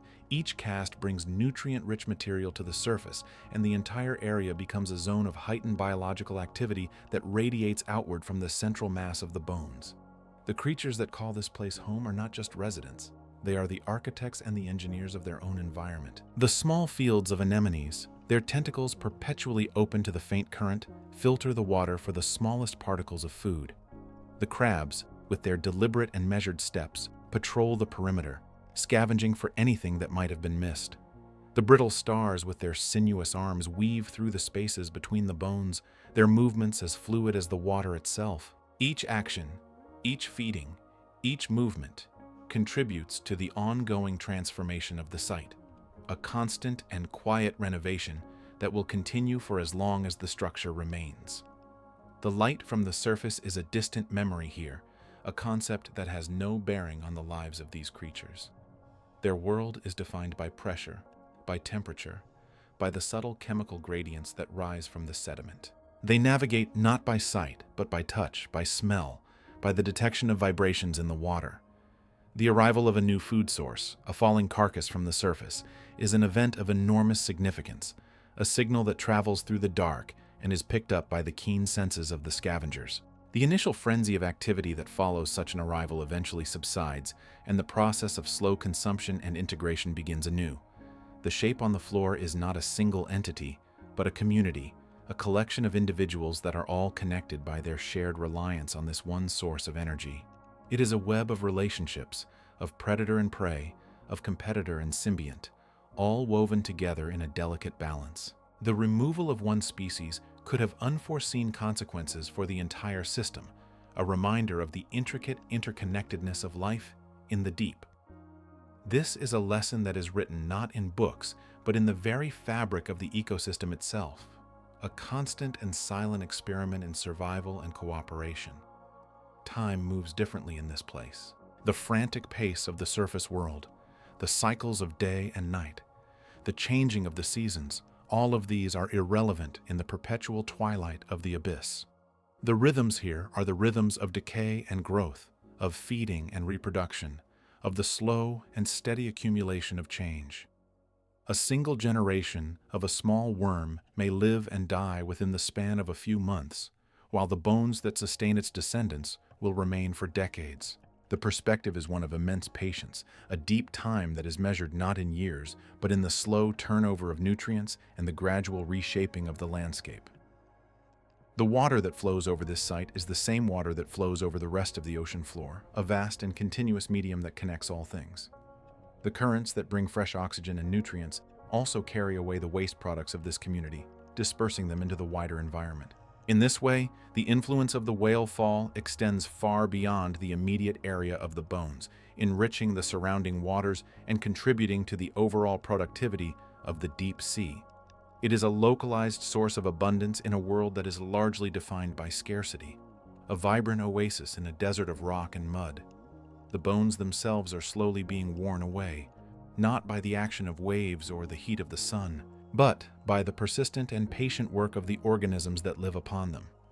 The boreholes of the worms, the scrapings of the limpets, the chemical dissolution caused by the bacteria, all of these are slowly etching new patterns into the ancient material.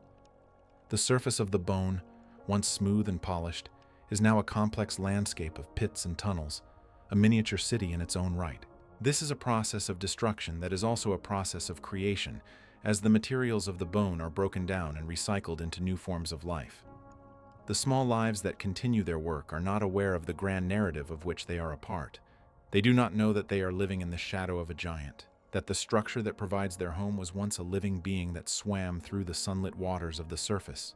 They only know the immediate reality of their own existence, the need to find food, to avoid being eaten, to reproduce.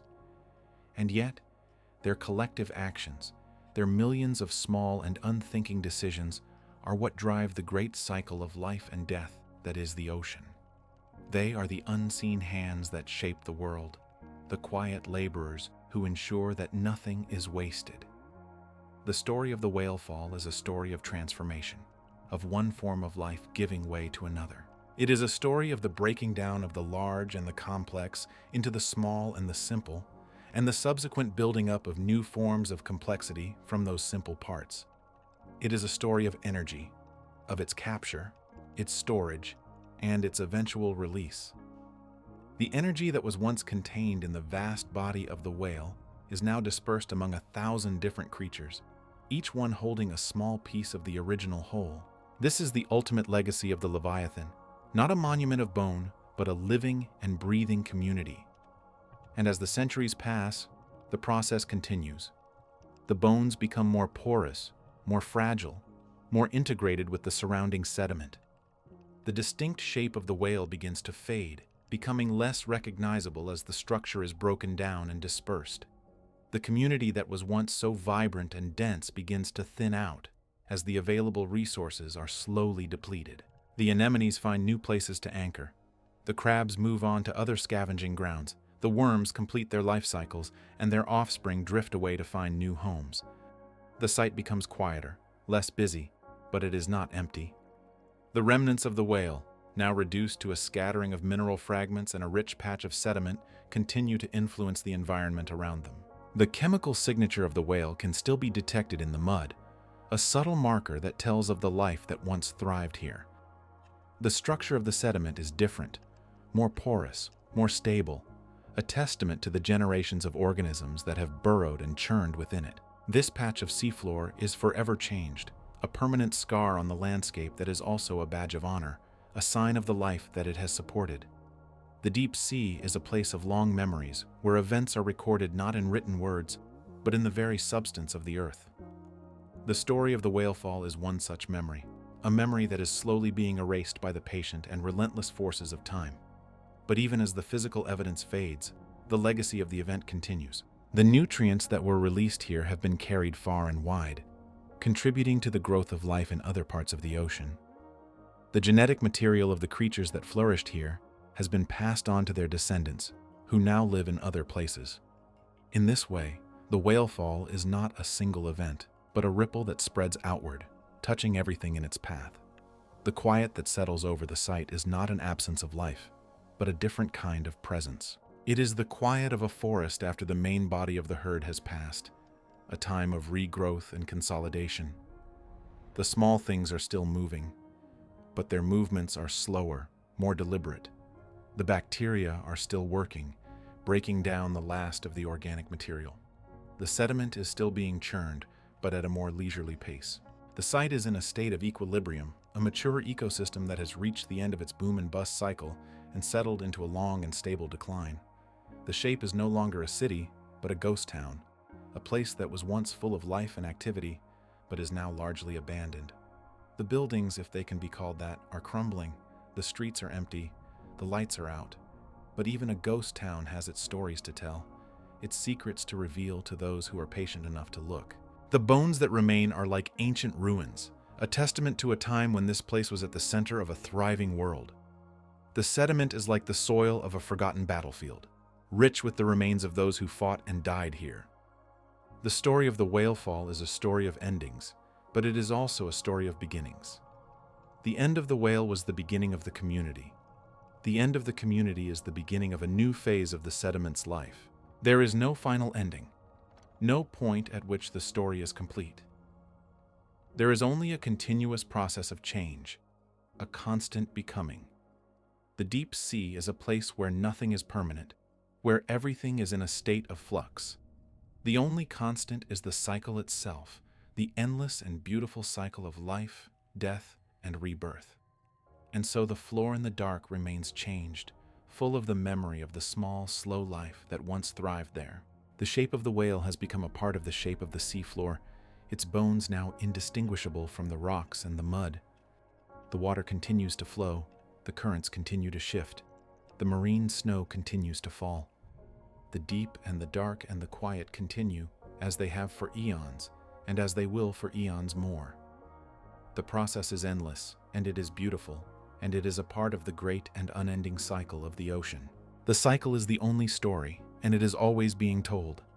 The sediment holds the shape of what was once a vast and living form. It is a soft imprint now, a gentle contour in the endless dark. The water moves over it with a patient and unhurried touch. Tiny grains shift, settle, and shift again in a slow and silent dance. The light never reaches this place, and so the darkness is complete and absolute. Yet within that darkness there is a quiet and constant activity. Small creatures move through the mud with a deliberate and unhurried grace. They leave no trace of their passing, and they ask for nothing in return. The memory of the great body is woven into the very fabric of the floor. It is a memory without thought, a memory without feeling. It is simply a change in the texture, a change in the chemistry, a change in the way the water meets the ground. The small life continues its work, unaware of the story it is part of. It only knows the immediate, the tactile, the present moment. Each movement is a small act of creation, a small reshaping of the world. The floor is not static. It is a living thing, a breathing thing, a thing that grows and changes with every passing moment. The currents bring new material, and the currents take old material away. The balance is never perfect, and the change is never complete. There is a rhythm to it all, a slow and ancient pulse. It is the rhythm of the deep, the rhythm of the dark, the rhythm of the endless. The small creatures live and die, and their bodies become part of the floor in turn. The cycle folds in on itself, endlessly and without effort. The whale is gone, but the whale is everywhere. The whale is in the mud, in the water, in the lives of the small and the patient. The whale has become the community, and the community has become the sediment. The sediment will become something else in time that cannot be measured. The dark holds all of this, gently and without judgment. The quiet is complete, and the patience is absolute. The floor waits, and the water moves, and the cycle turns. There is no hurry, and there is no end. There is only this, the slow and beautiful becoming. The dark is full, the dark is empty, and the dark is all.